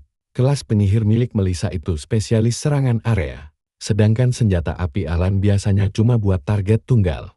Tapi Melissa malah makin provokatif. Dia bilang sihirnya bukan sekadar ojek ajaib buat transportasi. Dia mau buktiin potensi tempur kelasnya yang sebenarnya di sini. Cowok kita santai aja nerima tantangannya. Hitung-hitung biar lantai ini lebih cepat bersih. Mereka sepakat, yang kalah wajib traktir ramuan paling mahal nanti. Masuk lantai tengah pertama, mereka langsung disambut 1.500 monster yang udah nunggu. Dalam gelap, begitu ujian dimulai, Melissa langsung gerak cepat. Dia kumpulin energi gelap dan meledakkan serangan ungu raksasa bernama Black Nebula. Sihir ini langsung ngunyah banyak banget pasukan musuh yang lagi lari maju. Melissa merasa menang, tapi tunggu dulu. Si perajin muda maju dan ciptain senapan mesin raksasa dengan kekuatan serang 500 poin. Meskipun dia gak bisa gerak, saat nembak pakai senjata berat ini, sistem isi ulang otomatis dan kecepatan tembaknya bikin monster hancur lebur kayak kerupuk. Melissa sampai melongo shock berat. Teknologi ini beda jauh levelnya dari sihir biasa. Meski gak mau nyerah, perbedaan efisiensi mereka terlalu nyata. 2 menit kemudian, waktunya habis. Papan skor hologram munculin hasilnya. Alan dapat 811 bunuhan, sedangkan Melissa cuma 689. Saat jagoan kita berdiri santai, si penyihir malah terduduk di lantai, kehabisan napas. Dia gak nyangka kalah di bidang keahliannya sendiri. Alan suruh dia jangan sedih, cuma salah pilih lawan aja. Melissa natap punggung Alan, baru sadar kalau cowok ini beneran anomali yang ngancurin logika dunia. Mereka lanjut jalan ke aula batu di lantai tengah kedua. Alan bilang ini rintangan terakhir sebelum ruangan naga kristal. Melissa ngaku Dungeon tersulit ini terasa gampang banget kalau bareng Alan, tapi tiba-tiba obrolan mereka kepotong cahaya silau dari ujung lorong. Ogre kristal raksasa muncul naik mantikor kristal, keduanya level 50. Melissa mikir mereka harus pisahin. Duo bos itu buat hentiin serangan combo mereka. Tapi Alan punya solusi barbar. Dia bikin peluncur roket hitam. Melissa sadar kekuatan serang 16.000 itu lebih rendah dari senjata sebelumnya. Pahlawan kita jelasin ini cuma versi standar, bukan versi batu sihir yang di luar nalar. Jadi gak bakal hancur sekali tembak. Saat bosnya nabrak maju, Alan sadar Manticore itu lincah banget dan pasti bisa ngehindar. Dia langsung ganti taktik, nyuruh Melissa bekukan lantai di depan. Pakai sihir esnya, begitu lantai batu jadi licin. Monster itu terpaksa lompat ke udara buat jaga keseimbangan. Ini yang Alan mau. Makhluk tanpa sayap. Gak bisa gerak kalau udah melayang. Dia bidik langsung biar pertarungan cepat kelar. Tapi uir itu malah ngelakuin manuver gila. Dia jadiin punggung Manticore sebagai pijakan. Buat lompat lebih tinggi, roket itu mengubah Manticore jadi debu dengan ledakan super besar. Tapi ogre kristal itu gak lecet sama sekali dan mulai turun dari langit. Tahan napas kalian di sini. Jagoan kita kecolongan sama gerakan yang langgar logika game. Bayangan ogre nutupin Alan, dan Melissa panik parah karena Alan cuma level 25. Tanpa armor pertahanan sedikit pun. Satu pukulan dari bos level 50 pasti bikin dia mati instan. Saking putus asanya, Melissa lari maju buat jadi tameng hidupnya. Tapi dia langsung sadar, waktunya gak bakal cukup. Melissa julurkan tangan panik. Teriak panggil nama Alan sementara ogre kristal itu terjun bawah. Gada raksasanya monster itu kerahin seluruh tenaga buat pukulan maut. Biarpun maut di depan mata, Towok kita ini tetap berdiri santai dan todongin pistol lurus ke atas. Dia super tenang dan penuh perhitungan. Emang sih ogre itu bikin kejutan pakai temannya jadi batu loncatan buat hindarin tembakan pertama. Tapi tenang aja, skenario saat ini masih sesuai prediksi dia. Ledakan tiba-tiba guncang area itu. Disusul notifikasi di gitar yang nunjukin senjatanya lagi isi ulang peluru. Alan berdiri pede karena dia udah masukin hitungan waktu ini ke dalam rencananya. Ledakan api raksasa kedua meledak, bikin Melissa harus tutup mata karena saking silaunya. Begitu asapnya hilang, muncul rencana yang pastikan Alan udah naik ke level 26. Dia buang napas lega, semuanya berjalan mulus. Melissa cuma bisa melongosan, gak nyangka Alan bisa nembak lagi padahal pelurunya harusnya habis. Alan jelasin kalau peluncur roketnya punya fungsi isi ulang otomatis. Sistem itu langsung aktif begitu pelurunya nyentuh angka 0. Dia ngaku kalau tadi itu sebenarnya bahaya banget. Kalau sistem isi ulangnya telat sedetik aja, dia pasti udah beda alam. Melissa merasa Alan ini terlalu santai buat orang yang baru aja lolos dari maut. Tapi si perajin muda bilang, dia tenang, karena tembakan kedua tadi udah dia rencanain sebelum bertarung. Setelah mengut batu sihir ungu. Jujur aja, kita semua pasti mikir hal yang sama kayak Melissa di sini. Dia udah lihat banyak petualang kuat, tapi gak ada satupun yang punya rasa percaya diri gila kayak dia. Kekuatan unik inilah alasan para petinggi ngincar nyawanya. Akhirnya mereka sampai di lantai atas kastil. Berdiri depan pintu emas raksasa yang mewah. Saat Melissa siap-siap buat final boss di balik pintu, Alan malah nyetop dan bilang pintu itu cuma pajangan di lantai ini. Mereka pakai sistem portal kayak lantai tengah. Dan karena portalnya gak kelihatan, artinya ada tim lain yang lagi asik lawan bos di dalam. Melissa langsung panik, takut kalau mereka harus ngulang dari awal kalau tim lain itu menang duluan. Jagoan kita bilang panik itu gak guna. Mending mereka duduk bikin taktik sambil nunggu dia. Peringatin kalau naga kristal ini monster kelas epin, kasta yang jauh di atas bos standar. Monster begini punya skill unik, dan naga ini punya batas maksimal damage. Dia bakal kebal dari serangan yang lewatin batas itu. Kekuatan api Allah jadi kurang mempan, jadi mereka butuh rencana spesifik. Dia nyuruh Melissa fokus nyapu bersih. Kroko-kroko yang bakal terus muncul, sementara dia yang ngurus bos sama serangan mati instannya. Tiba-tiba, portal biru di tembok nyala. Tandanya tim sebelumnya udah selesai bertarung. Alan yakin petualang tadi pasti udah rata sama tanah. Soalnya kabur dari ruangan bos itu mustahil. Walaupun Melissa mulai gemetaran ngebayangin harus ngelawan musuh yang baru aja bantai tim pro. Cowok kita ini yakin mereka bakal menang asal ikutin rencana. Pas melangkah masuk portal bareng, Alan ingetin dirinya sendiri kalau dia dilarang mati sebelum jadi orang pertama yang capai level maksimal.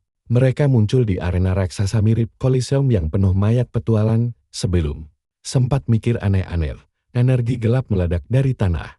Naga kristal raksasa muncul, membawa aura tekanan luar biasa. Saat pasukan kulit biru ngepung, Alan bilang ke Melissa supaya gak goyang. Gatling gun raksasa muncul di tangannya, dan dia langsung nembak brutal. Pentengin terus ya. Kita bakal lihat gimana Alan ngakalin batas damage naga ini. Ikuti aku terus ya. Kalian bakal lihat serangan balik paling gila. Tembakan Gatling Gun benar-benar menghancurkan bos epic ini. Melissa melongo melihat Alan menekan monsternya, lalu bersiap merapal sihir pembersih. Tapi sial.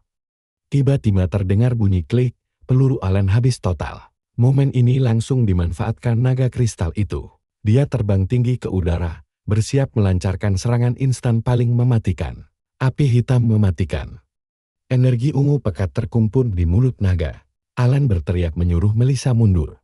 Dengan cepat, dia melompat dan memakai skill craft miliknya untuk memunculkan sesuatu dari tanah. Sebuah tameng logam raksasa anti-api.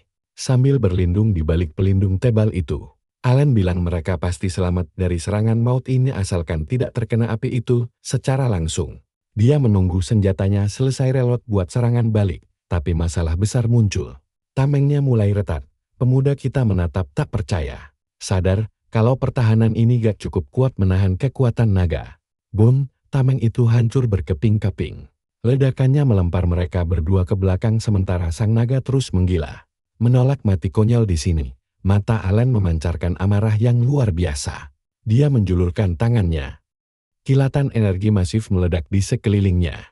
Dengan sisa kekuatan terakhir yang putus asa, dia mengaktifkan skill crash level maksimal. Cahaya menyilaukan pun muncul. Saat skillnya selesai, Alan memegang sebuah tabung logam merah. Melissa cuma bisa terbengong-bengong. Dia langsung protes, benda aneh macam apa lagi yang baru saja dikeluarkan oleh pemuda itu. Dengan wajah datar, Alan bilang itu cuma alat pemadam kebakaran modern dia. Masuk akal kan? Alat inilah benda paling logis yang bisa diciptakan untuk mengatasi krisis api mematikan seperti ini. Biar kuat menahan ancaman level tinggi, dia mencampurkan batu ajaib ogre kristal ke dalamnya. Meski gak yakin alat rumah tangga bisa ngalahin monster, dia mempertaruhkan nyawanya pada benda ini. Perhatikan baik-baik bagian ini. Pemuda itu nekat berlari menerjang energi naga. Dia mengarahkan selang dan menembakkan busa putih bertekanan tinggi yang langsung berbenturan dengan api, menciptakan gelombang kejut gila. Busa itu menelan habis napas naga kristal. Melissa shock berat melihat serangan maut kelas epic bisa dinetralisir pakai tabung merah aneh. Sementara temannya masih takjub. Alan bertindak sangat santai. Dia melempar tabung itu begitu saja, bilang kalau itu bukan senjata, cuma alat biasa. Karena krisis api sudah lewat, jagoan kita langsung mengambil Gatling Gun beratnya yang sudah terisi penuh. Waktunya serangan balik. Dia menarik pelatuknya, melepaskan rentetan peluru gila-gilaan yang bikin HP naga itu merosot drastis. Melihat strategi ini berhasil, Melissa langsung maju buat bantuin jagoan kita. Alan teriak, abaikan kroco-kroconya. Fokuskan semua serangan ke bosnya. Melissa langsung menggabungkan sihir mematikannya dengan tembakan Alan. Kombinasi serangan brutal ini akhirnya bikin HP bos monster itu terkuras habis tanpa sisa. HP naga kristal sentuh angka 0. Monster raksasa itu hancur menjadi partikel cahaya. Notifikasi sistem mengonfirmasi kemenangan epic ini. Ngasih hadiah gila dengan ngebos Alan ke level 27. Dan Melissa langsung naik ke level 51. Saat arena jadi sunyi, Melissa sadar Alan kelihatan kelewat santai walau hampir mati tadi. Pemuda itu cuma menepis obrolan basa-basi ini. Baginya, menang adalah segalanya. Dia lalu memungut batu sihir baru dari lantai. Waktu Melissa nanya soal orb naga Guild, Alan langsung menunjuk sebuah peti harta karun batu yang baru muncul.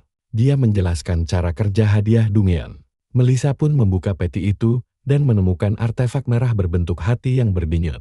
Tapi tepat saat sang penyihir mau mengambil hadiah utama tersebut, aura Alan berubah gelap. Dia mencabut pistol dan menodongkannya tepat ke kepala Melissa. Dengan tatapan dingin, dia memperingatkan kalau Dungeon bakal otomatis melempar mereka keluar. Begitu artefak itu diambil, dan dia gak lupa kesepakatan mereka. Sebelum pergi, Alan menuntut jawaban pasti. Siapa yang mengirim pembunuh bayaran buat menghabisinya? Melissa cuma bisa menghela napas, menyuruhnya menurunkan senjata api itu.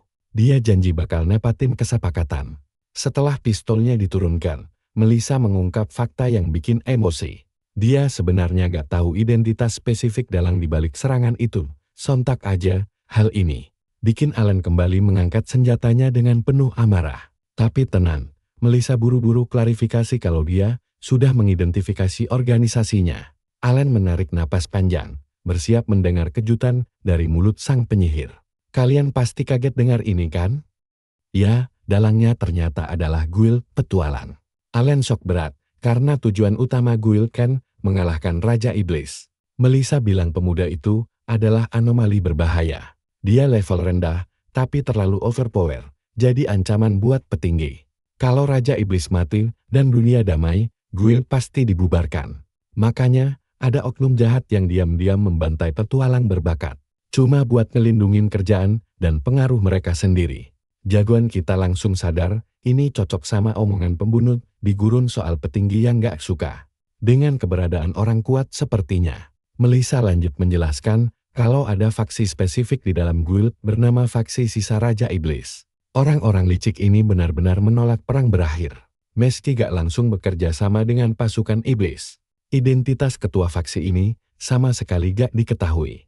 Anggotanya bukan cuma eksekutif guild, tapi bisa siapa saja. Dari pedagang senjata sampai pemilik kedai yang dapat untung dari para petualang.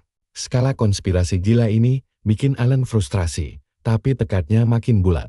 Dia dengan tegas bilang ke Melissa, gak ada satupun yang boleh menghalangi misinya buat mencapai level maksimal. Lalu dia nanya, gimana nasib target potensial lain saat ngadepin percobaan pembunuhan begini? Ini bikin Melissa canggung, mencoba membela statusnya sendiri sebagai petualang elit sebelum mulai menjelaskan sistem pertahanan mereka. Tak lama setelah itu, lonjakan energi magis menyelimuti semua petualang di dalam istana langit, memaksa mereka teleportasi balik ke tanah. Pemindahan mendadak ini jelas bikin semua orang kebingungan total. Mereka sadar, seseorang pasti berhasil menaklukkan dunia mematikan itu. Rasa kaget mereka berubah jadi ketidakpercayaan absolut saat sebuah papan pengumuman sistem mendadak muncul di tengah langit yang sangat cerah. Papan itu secara publik mengumumkan kalau partai Alan dan Melissa sukses membunuh bosnya.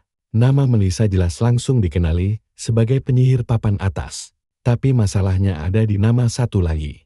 Para penonton benar-benar bingung sama kehadiran nama kedua itu. Gak masuk akal rasanya. Ada tim duo yang sukses membersihkan area yang khusus dirancang buat Groot besar berlevel sangat tinggi. Untungnya, pasangan kita muncul di depan kerumunan. Saat jalan ke kota, Melissa penasaran di mana Alan bisa turun dari ketinggian gila ini. Padahal levelnya belum cukup buat pakai ritual teleportasi resmi. Pemuda itu sama sekali gak panik, dan dengan santai bilang mau bikin parasut aja buat turun. Tapi sebelum berangkat, mereka udah keburu dikepung gerombolan petualang level tinggi yang mau merayakan. Para veteran ini shock berat melihat cuma 2 orang yang berhasil sampai ke lantai atas. Mereka langsung mengerumuni Melissa, memujanya layaknya seorang selebriti besar yang baru pulang membawa kemenangan. Awalnya Melissa mencoba menikmati kejayaan itu, tapi dia segera menunjuk Alan dan menjelaskan kalau pemuda inilah yang sebenarnya nge-carry tim. Tapi begitu kerumunan itu melihat status Alan secara langsung, mereka cuma melihat status crafter level 27. Sontak mereka merespons dengan ejekan dan keraguan penuh. Kelas crafter dianggap sampah, jadi mustahil pemula level rendah bisa ngasih kontribusi nyata. Apalagi untuk pencapaian sebesar itu. Ditapap oleh petualang elit, Alan sadar ini momen emas buat promosi senjatanya. Tapi dia langsung membatalkan niat itu. Tampil terlalu mencolok cuma bakal jadi bumerang. Menarik perhatian sisa pasukan Raja Iblis Humam bakal bikin proses levelingnya makin susah. Jadi, dia memilih merendah. Alan ngeles pakai kebohongan cerdas. Bilang kalau Melissa yang ngalahin naga itu sendirian.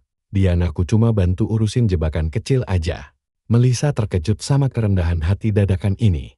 Tapi akhirnya paham kalau Alan sengaja ngasih kredit penuh demi melindungi identitas aslinya sendiri. Sang penyihir pun menerima semua pujian itu.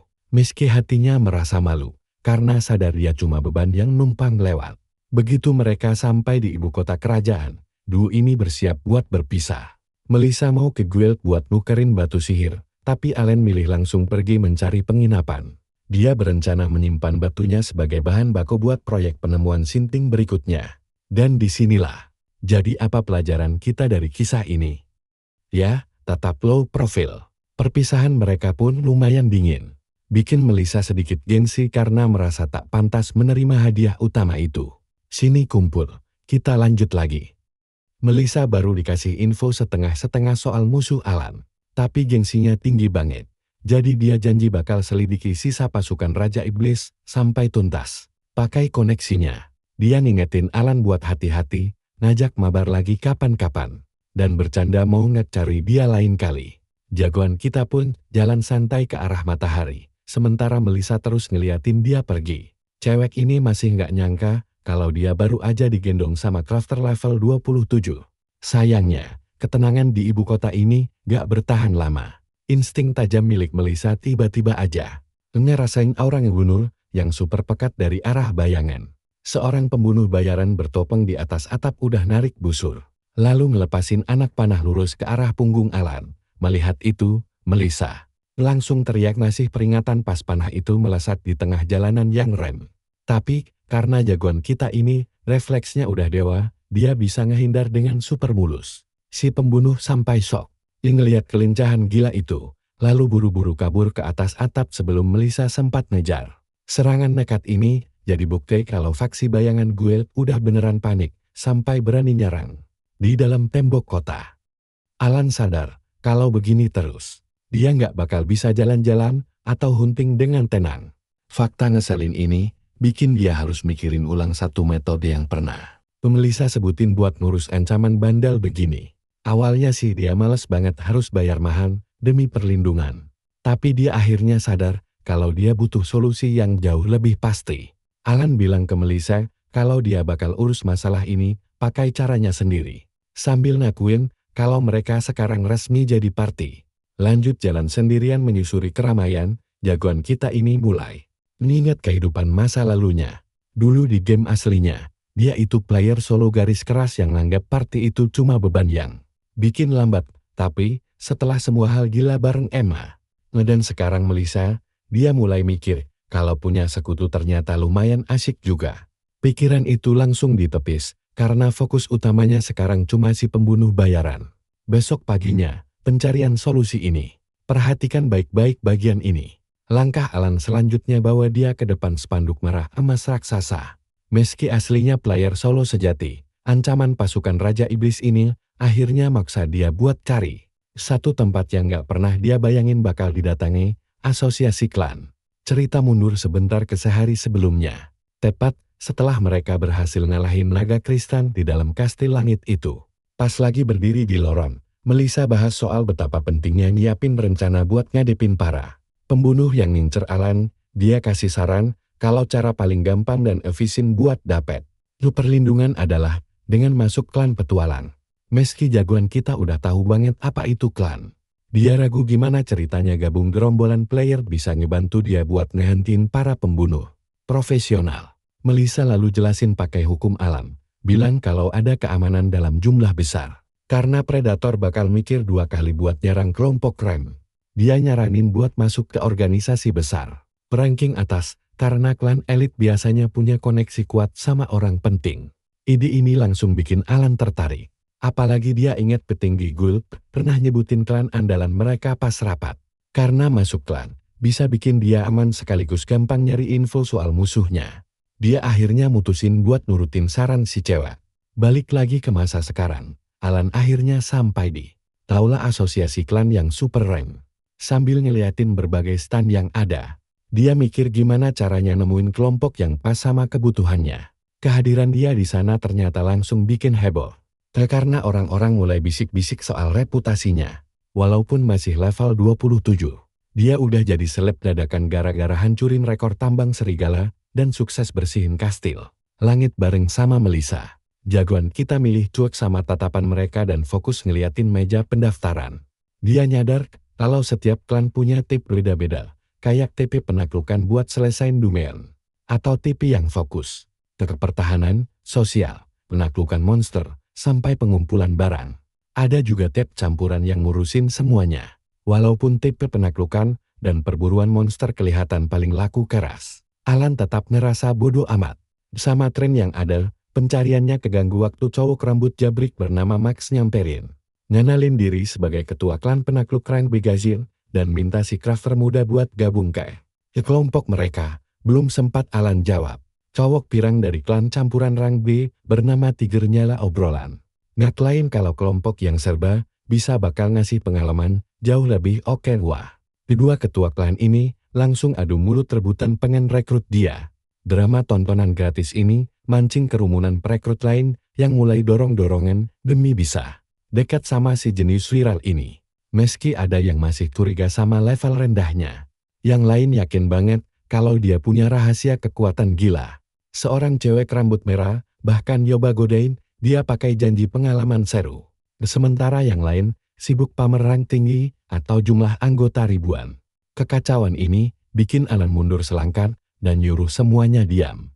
Dia ngucapin makasih buat semua tawaran itu, tapi dengan kalian pasti mikir dia bakal pilih yang gampang kan?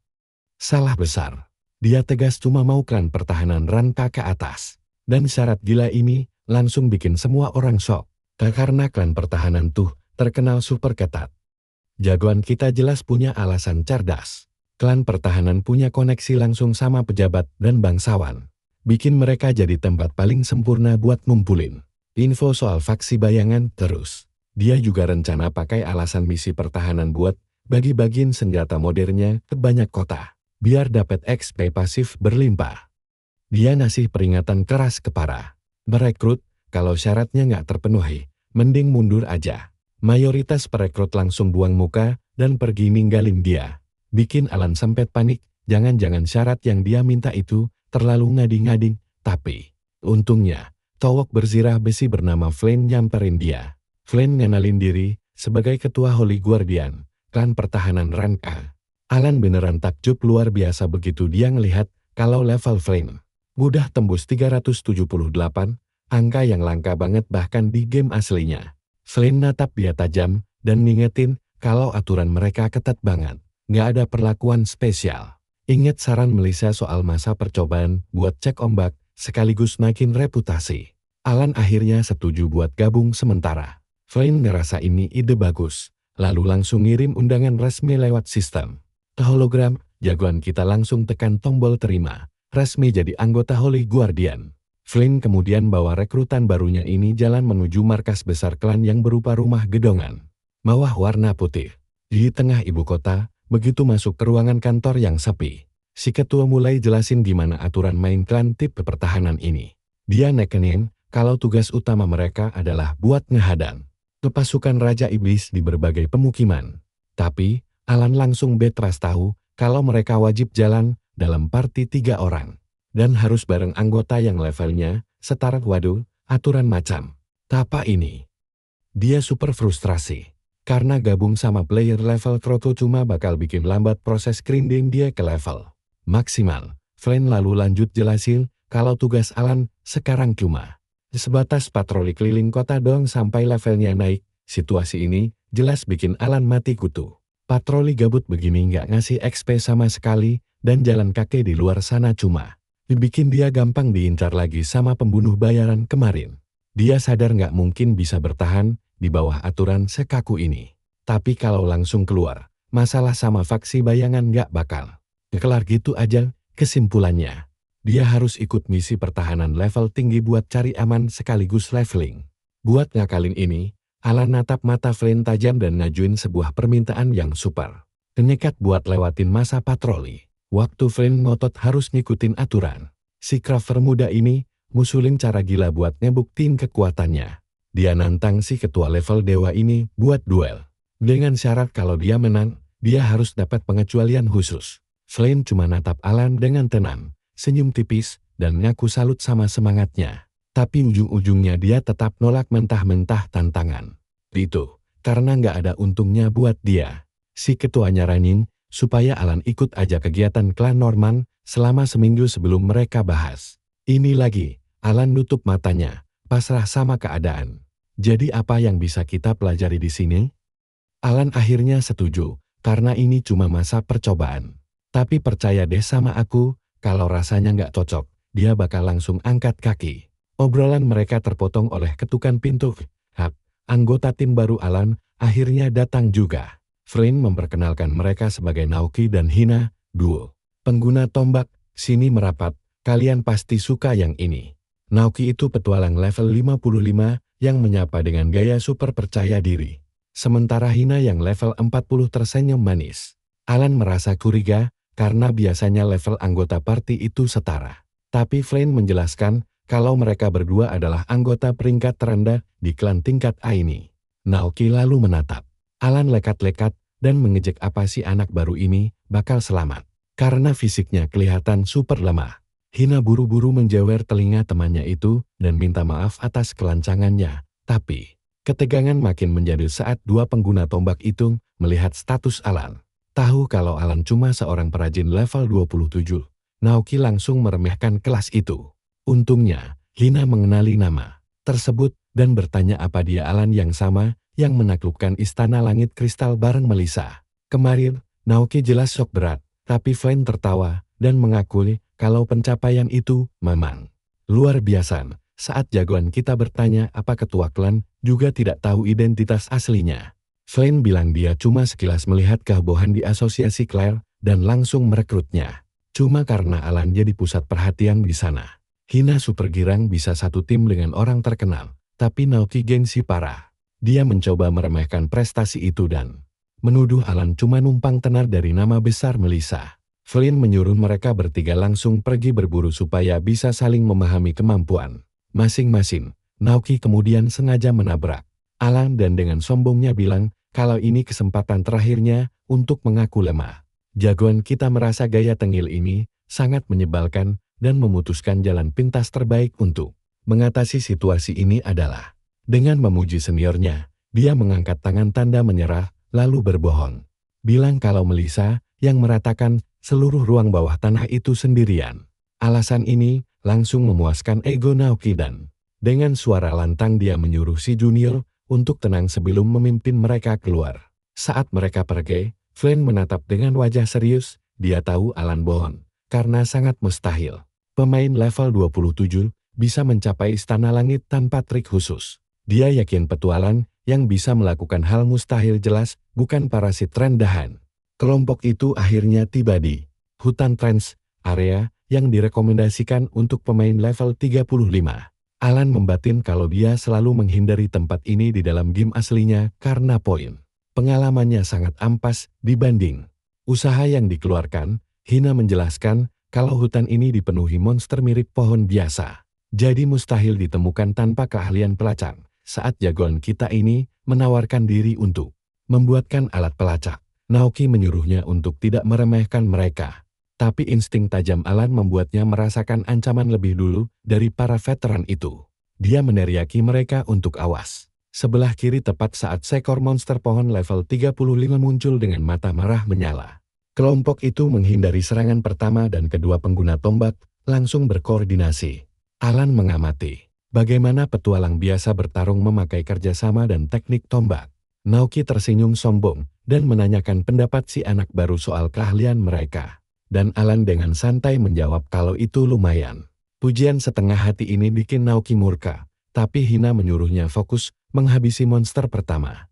Tiba-tiba, 3 monster pohon lagi muncul dari bayangan dan mengepung mereka. Naoki memutuskan, ini momen pas buat si pemula pamer kekuatan, perhatikan baik-baik bagian ini.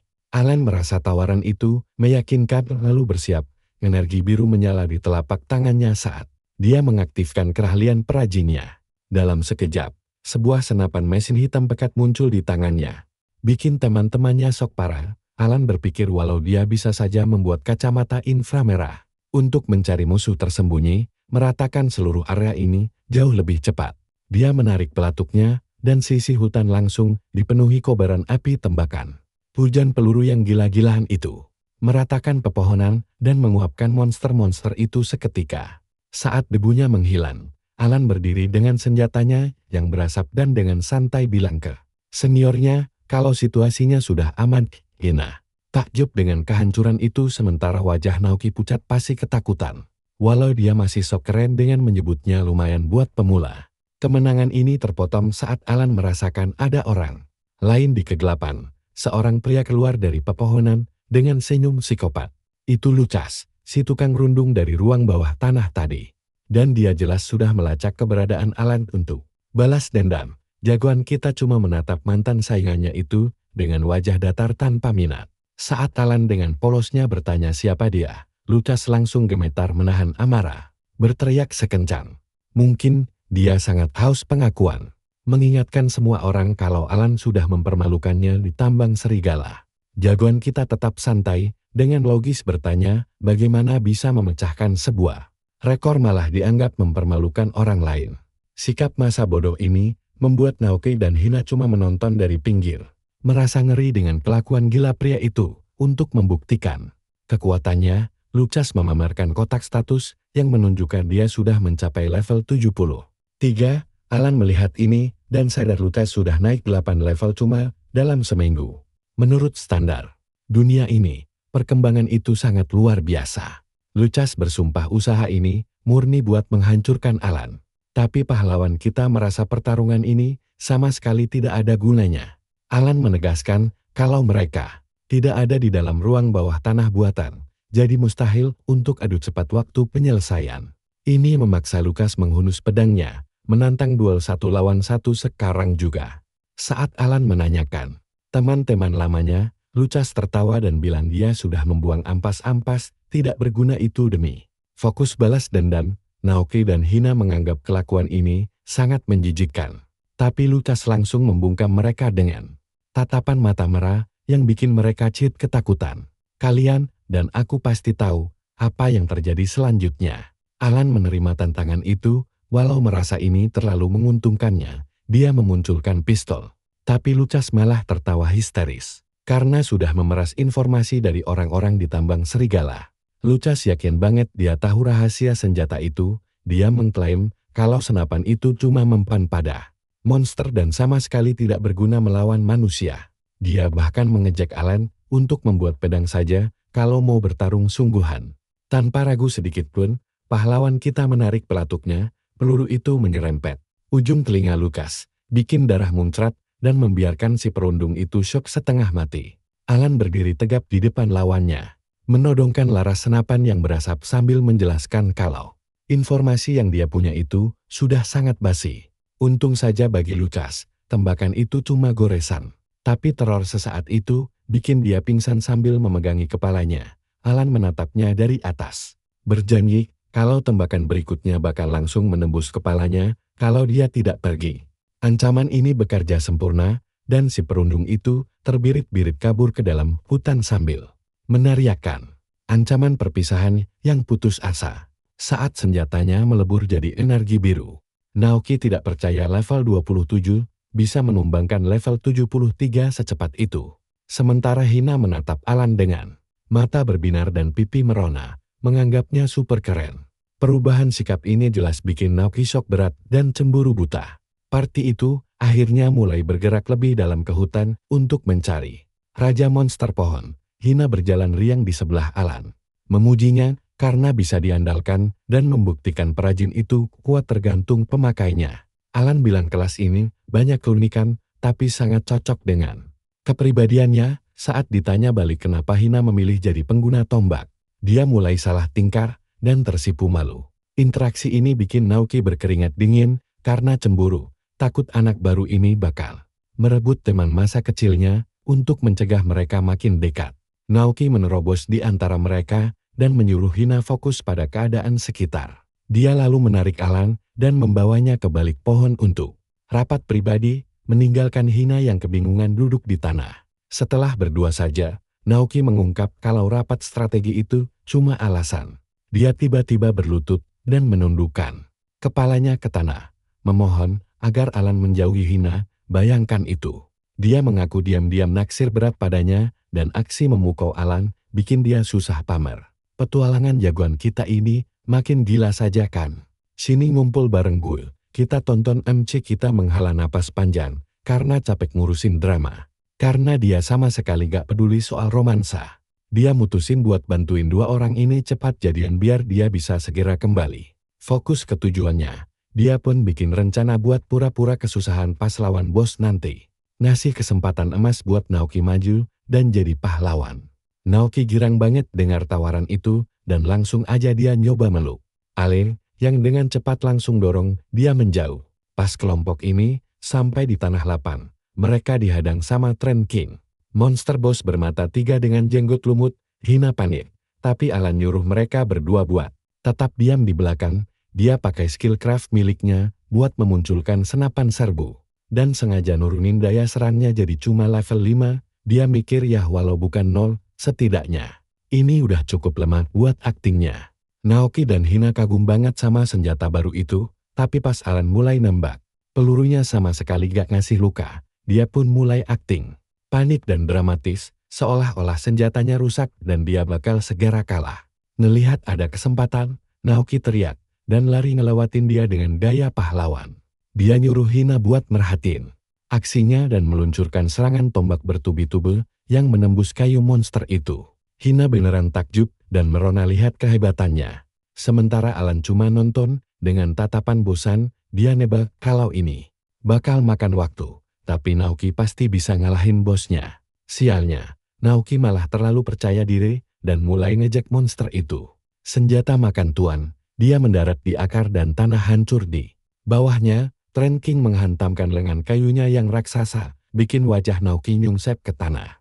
Jagoan kita cuma nonton dengan tatapan kecewa. Sadar kalau rekannya ini gagal total padahal udah dibantuin, bos. Monster itu mengaum marah dan ngangkat lengan satunya buat menghancurkan Naoki yang ketakutan dan cuma bisa teriak minta tolong, karena rekannya sama sekali gak berdaya.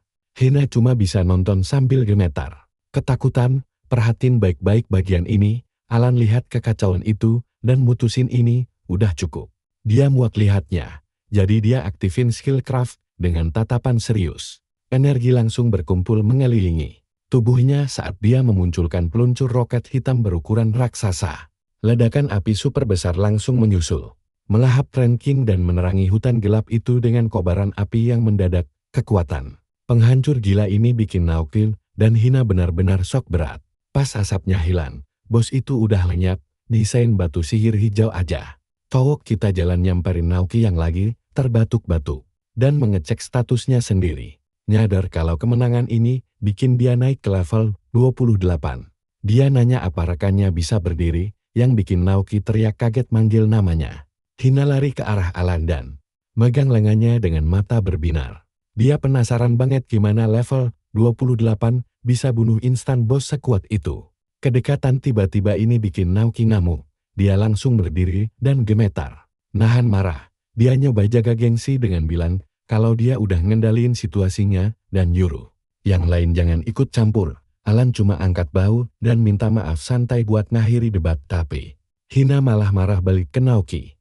Ngatain dia cowok brengsek dan bodoh karena udah kasar sama orang yang baru aja nyelamatin nyawanya. Dua pemuda itu terus berantem sampai akhirnya Hina noleh ke Alan dengan tatapan cemas dan minta maaf.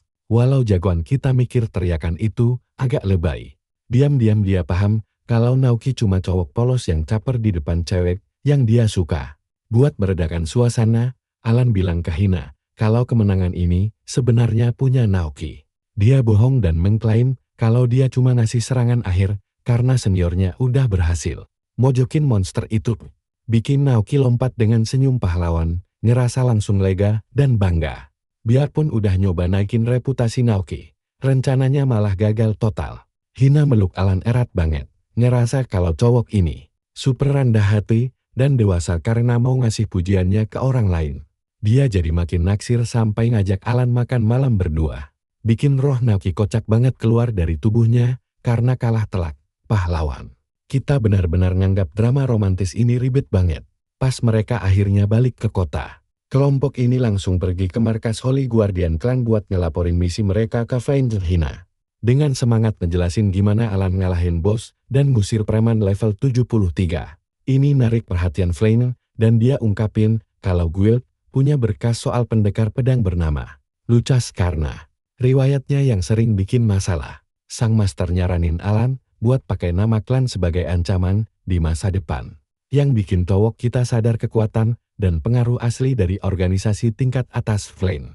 Ngucapin selamat atas misi yang sukses, tapi pas Hina ngusulin pesta sambutan buat Alan, masternya nolak karena kerjaannya numpuk. Ini bikin Hina makin maksa buat ngajak Alan makan malam. Berduaan aja yang bikin Naoki shock berat. Sebelum mereka pergi, Flynn ngehentiin mereka dengan wajah serius buat ngumumin permintaan khusus. Yang masuk untuk besar, dia ngungkapin kalau ada klien yang secara khusus nunjuk Allen buat sebuah misi. Hina takjub banget sama popularitas instannya. Tapi Flynn ngejelasin kalau ini bukan misi pertahanan biasa, kliennya adalah Lord Olivia dari kota garis depan Bendale. Dan dia mau Allen ngebagiin senjata uniknya, yang Hina sebut pistol.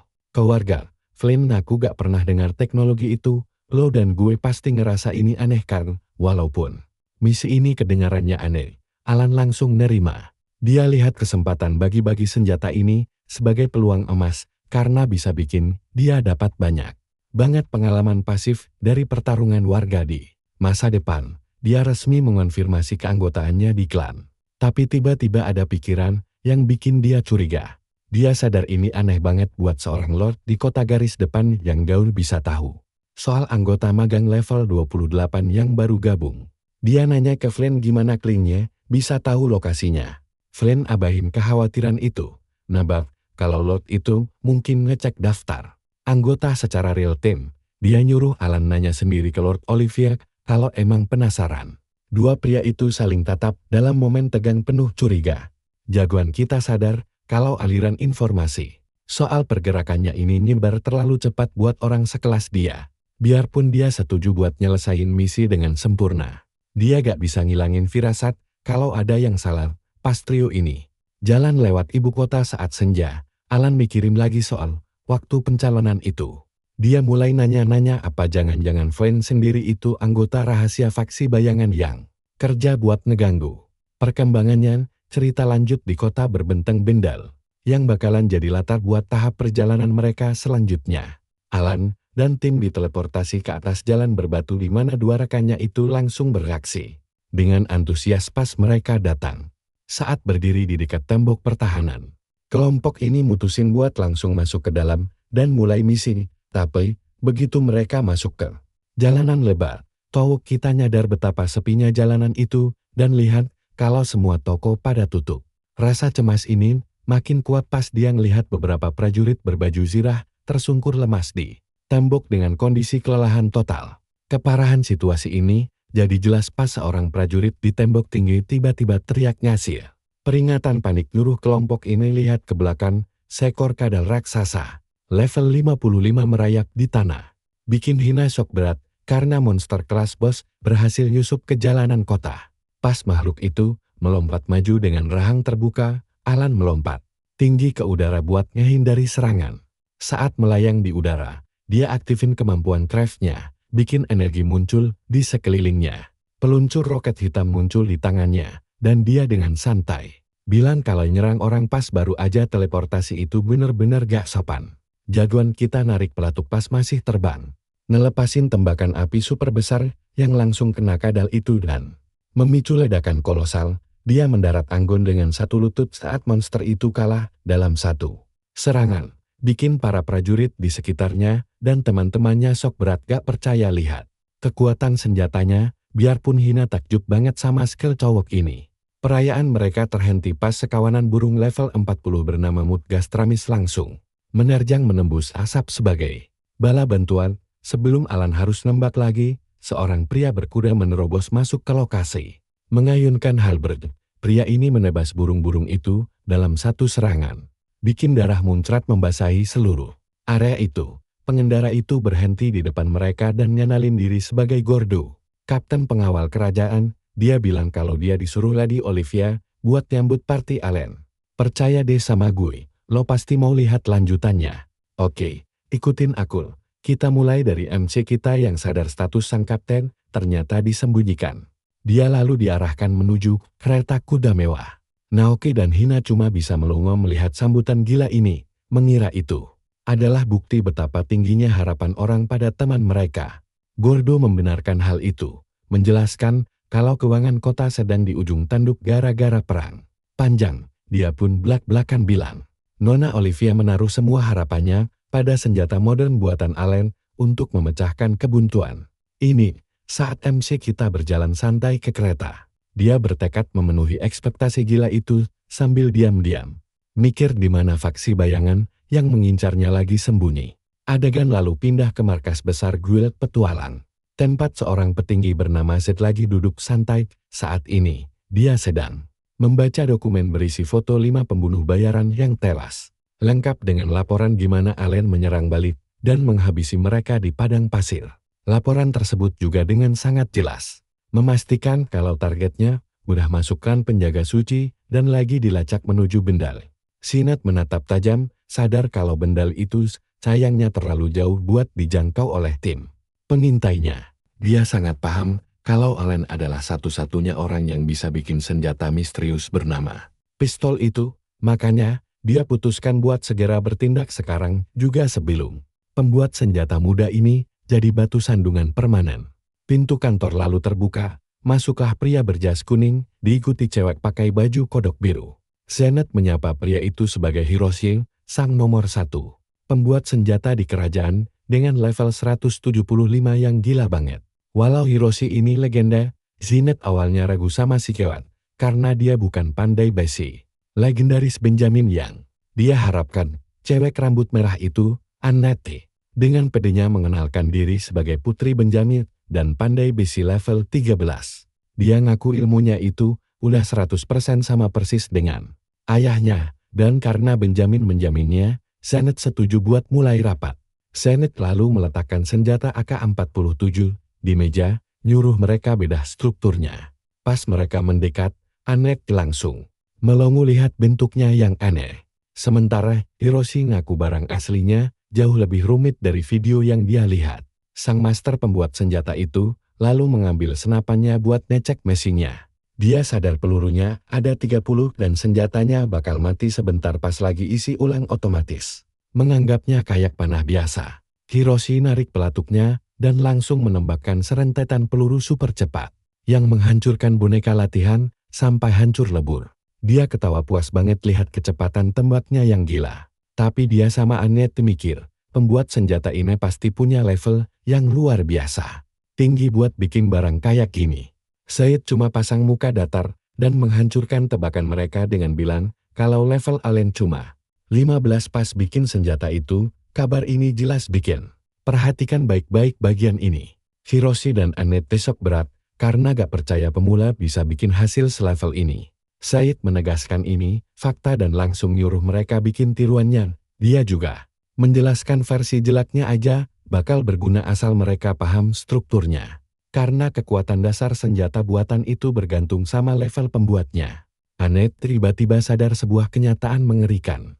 Kalau Hiroshi yang bikin tiruannya, kekuatan serangnya bakal lebih dari 10 kali lipat dari aslinya buatan Allen. Hiroshi langsung senyum licik, merasa ini tantangan seru dengan analisis yang udah berjalan. Sid membeberkan rencana besarnya buat bikin pasukan khusus pembuat senjata ini, sambil dengan dinginnya bilang kalau dia bakal bunuh Allen gitu aja. Pindah ke sebuah rumah batu bergaya gotik di kota garis depan, Allen dan timnya digiring ke ruang pertemuan mawar buat ketemu bos lokal. Seorang wanita bernama Olivia lagi duduk di atas tahta. Dia lalu memperkenalkan dirinya dengan anggun sebagai penguasa Bendal dan menyambut rombongan yang rela datang jauh-jauh buat bantuin dia. Walau Hina kelihatan gugup parah dan bisik-bisik nyuruh MC kita pakai bahasa formal, Allen malah tetap santai kayak di pantai. Untungnya, sang penguasa itu baik hati dan cuma ketawa lihat kelakuan Allen yang kurang sopan. Membiarkan pembuat senjata muda ini langsung ke inti masalah. Dia tanya di mana proses bagi-bagi senjatanya dimulai, tapi Olivia minta dia kasih contoh dulu dong. Dia bilang sebagai pemimpin wilayah, dia wajib ngecek keamanan sama performa dari barang aneh ini sebelum dibagikan ke warganya. Paham situasinya, Allen langsung angkat tangan dan ngeluarin mana.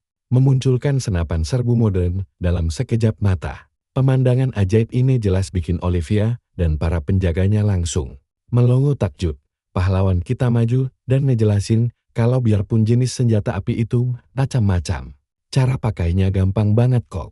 Buat buktikan betapa mudahnya, dia tiba-tiba nodongin senapannya ke Naoki dan menarik pelatuknya. Menghujani teman setimnya dengan tembakan peluru. Biarpun Naoki jatuh terjengkang panik dan teriak-teriak marah, Allen tetap aja santai tanpa dosa. Dia ngejelasin santai kalau dia sengaja masang batasan di senjata itu biar gak ngasih damage ke manusia. terus dengan nada datar ngeledek kalau Naoki itu target empuk yang sayang banget buat dilewatkan.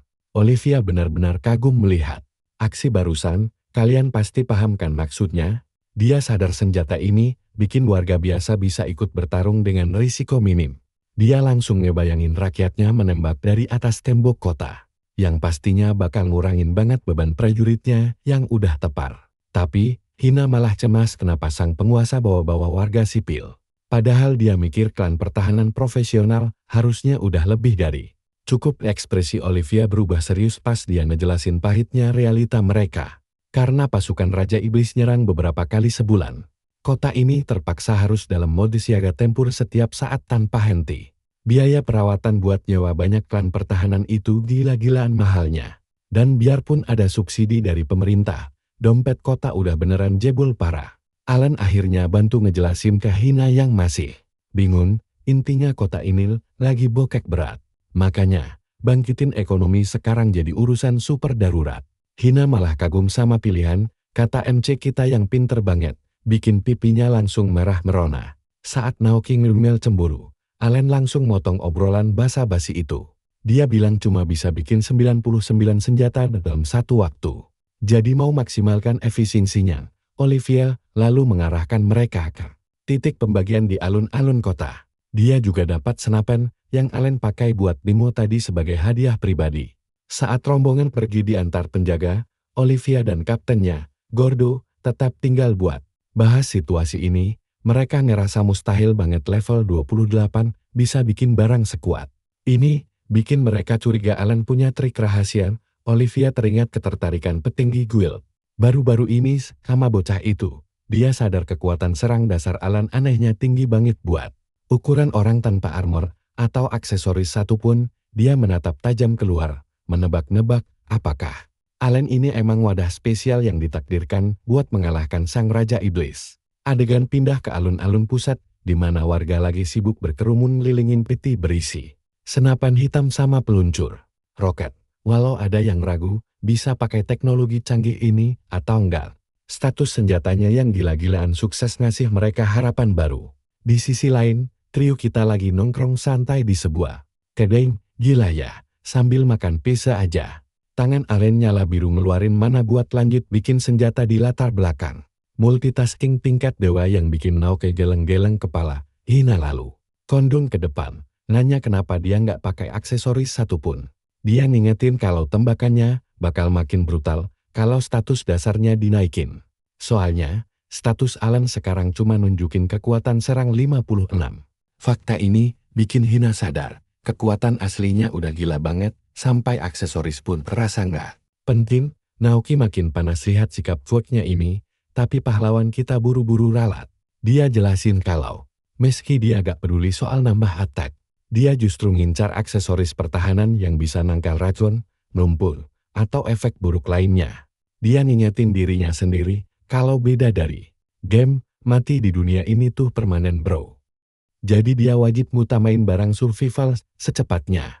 Momen renungan santai ini mendadak hancur berantakan gara-gara gemuruh brutal yang bikin seluruh gedung bergetar. Seorang prajurit mendobrak pintu kedai dengan muka pucat pasi. Dia teriak kalau pasukan Raja Iblis baru aja melancarkan serangan kejutan. Saat teman-temannya sok berat, Alan malah tetap kok, udah siap banget buat menguji senjata-senjatanya. Kalian dan aku pasti udah nggak sabar lihat ini. Di luar tembok bendal, pasukan musuh menutupi seluruh lembah. Di atas benteng pertahanan, Alan menyiapkan warganya yang bersenjata. Sini Den, kita lihat bareng-bareng. Warga lagi siap tempur, bikin party petualang saingan kebingungan. Cewek bertopi penyihir dan cowok berompi coklat malah ngaget, ngira MC kita dan timnya cuma kroco. Si crafter muda cuek aja sama hinaan itu. Dia fokus ngajarin warga cara pakai peluncur roket, ngejelasin trik simpel buat bidik dan tembak. Sementara teman-teman partainya bersorak heboh. Senyum sombong si cewek penyihir itu langsung lenyap pas sadar mereka ternyata anggota klan elit. Pelindung suci, biarpun begitu, si pria besar tetap meremehkan, dan malah menganggap Alan dan teman-temannya cuma beban numpang tenar di organisasi besar. Si cewek penyihir terus menganalisis, dan sadar kalau si crafter level 28 itulah yang paling bikin dia gelisar. Dia benar-benar Nggak percaya player level rendah bisa seberbahaya itu. Sementara itu, jagoan kita lagi mengamati jumlah musuh di bawah yang benar-benar gila. Dia sadar monster-monster itu sekitar level 50, jelas jadi ancaman maut buat pertahanan biasa. Untungnya, kapten lokal berbaju zirah, perak langsung ambil alih komando. Dia nyuruh semuanya siap-siap buat serangan jarak jauh. Saat para warga mulai berbaris rapi menyiapkan peluncur roket mereka, si penyihir dan pemanah di dekatnya menyiapkan sihir dan panah tradisional. Sang kapten lalu berteriak sekuat tenaga ngasih aba-aba tembak. Karena Allen sudah. Nah, perhatikan baik-baik bagian ini. Berkat senjata mematikan yang dibagikan, rentetan tembakannya menciptakan kilatan cahaya raksasa. Rantai ledakan kolosal meluluh lantakkan pasukan musuh di dasar tembok, menguapkan separuh pasukan musuh dalam sekejap mata. Asap mengepul tebal. Naoki dan Hina terbatuk-batuk, shock berat melihat daya hancur segila itu. Jumlah kill masif ini memicu sebuah notifikasi naik level buat jagoan kita, mendorongnya dari level 28 ke 30.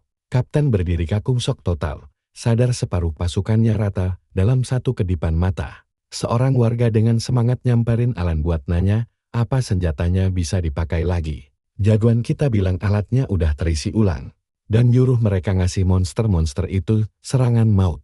Sekali lagi, warga menembak untuk kedua kalinya, melenyapkan sisa musuh dengan gampang banget. Mereka bersorak kegirangan, sadar nggak perlu lagi takut sama sisa pasukan Raja Iblis selama memegang senjata.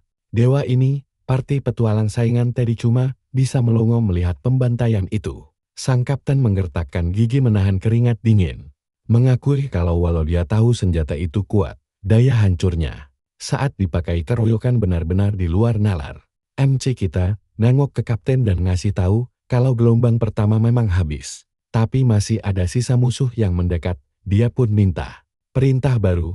Sang kapten langsung nyuruh warga mundur biar prajurit profesional yang ngurus. Sisa-sisanya, pasukan pemanah langsung menembakkan hujan panah. Tapi si cewek penyihir dan timnya cuma duduk lemas bersandar di tembok, pasrah. Sadar udah nggak ada kerjaan sisa, sang kapten mengangkat tinjunya.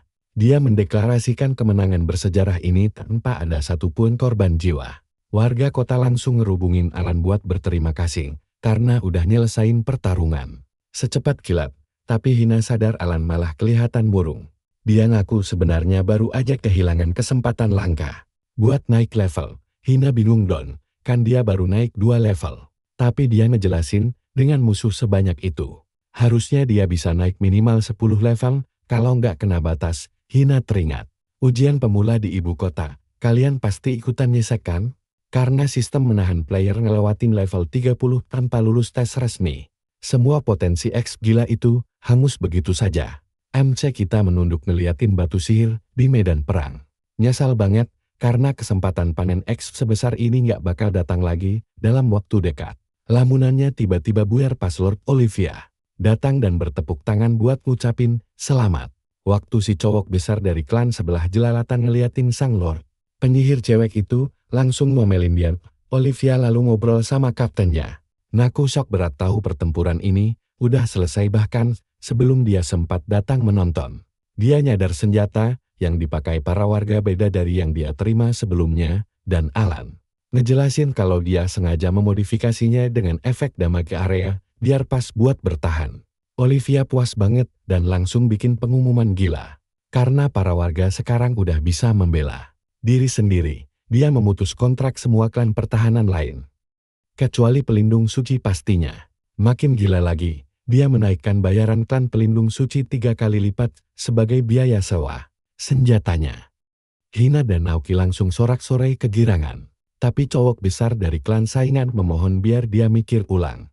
Dia ngeles kalau grup kecilnya bakal mati kelaparan tanpa kerjaan ini. Olivia menatapnya dengan aura gelap yang mengancam. Dia nanya dingin, apa urusan hidupnya sama kota ini? Karena biaya perawatan tinggi bikin kota bangkrut, jelas jadi hal yang wajar buat mutus hubungan sama grup nggak berguna. Warga ikutan nyorakin para petualang yang pergi itu, ngatain mereka maling pajak yang nggak becus. Cowok besar itu kelihatan nahan malu, meskipun Olivia ngasih sedikit ganti rugi dengan bayarin biaya teleportasi mereka. Pas grup saingan itu pergi, cowok besar tersebut menatap balik dengan kebencian luar biasa. Hina dan Naoki merasa sedikit bersalah. Merebut kerjaan sesama profesional, tapi Olivia menenangkan mereka.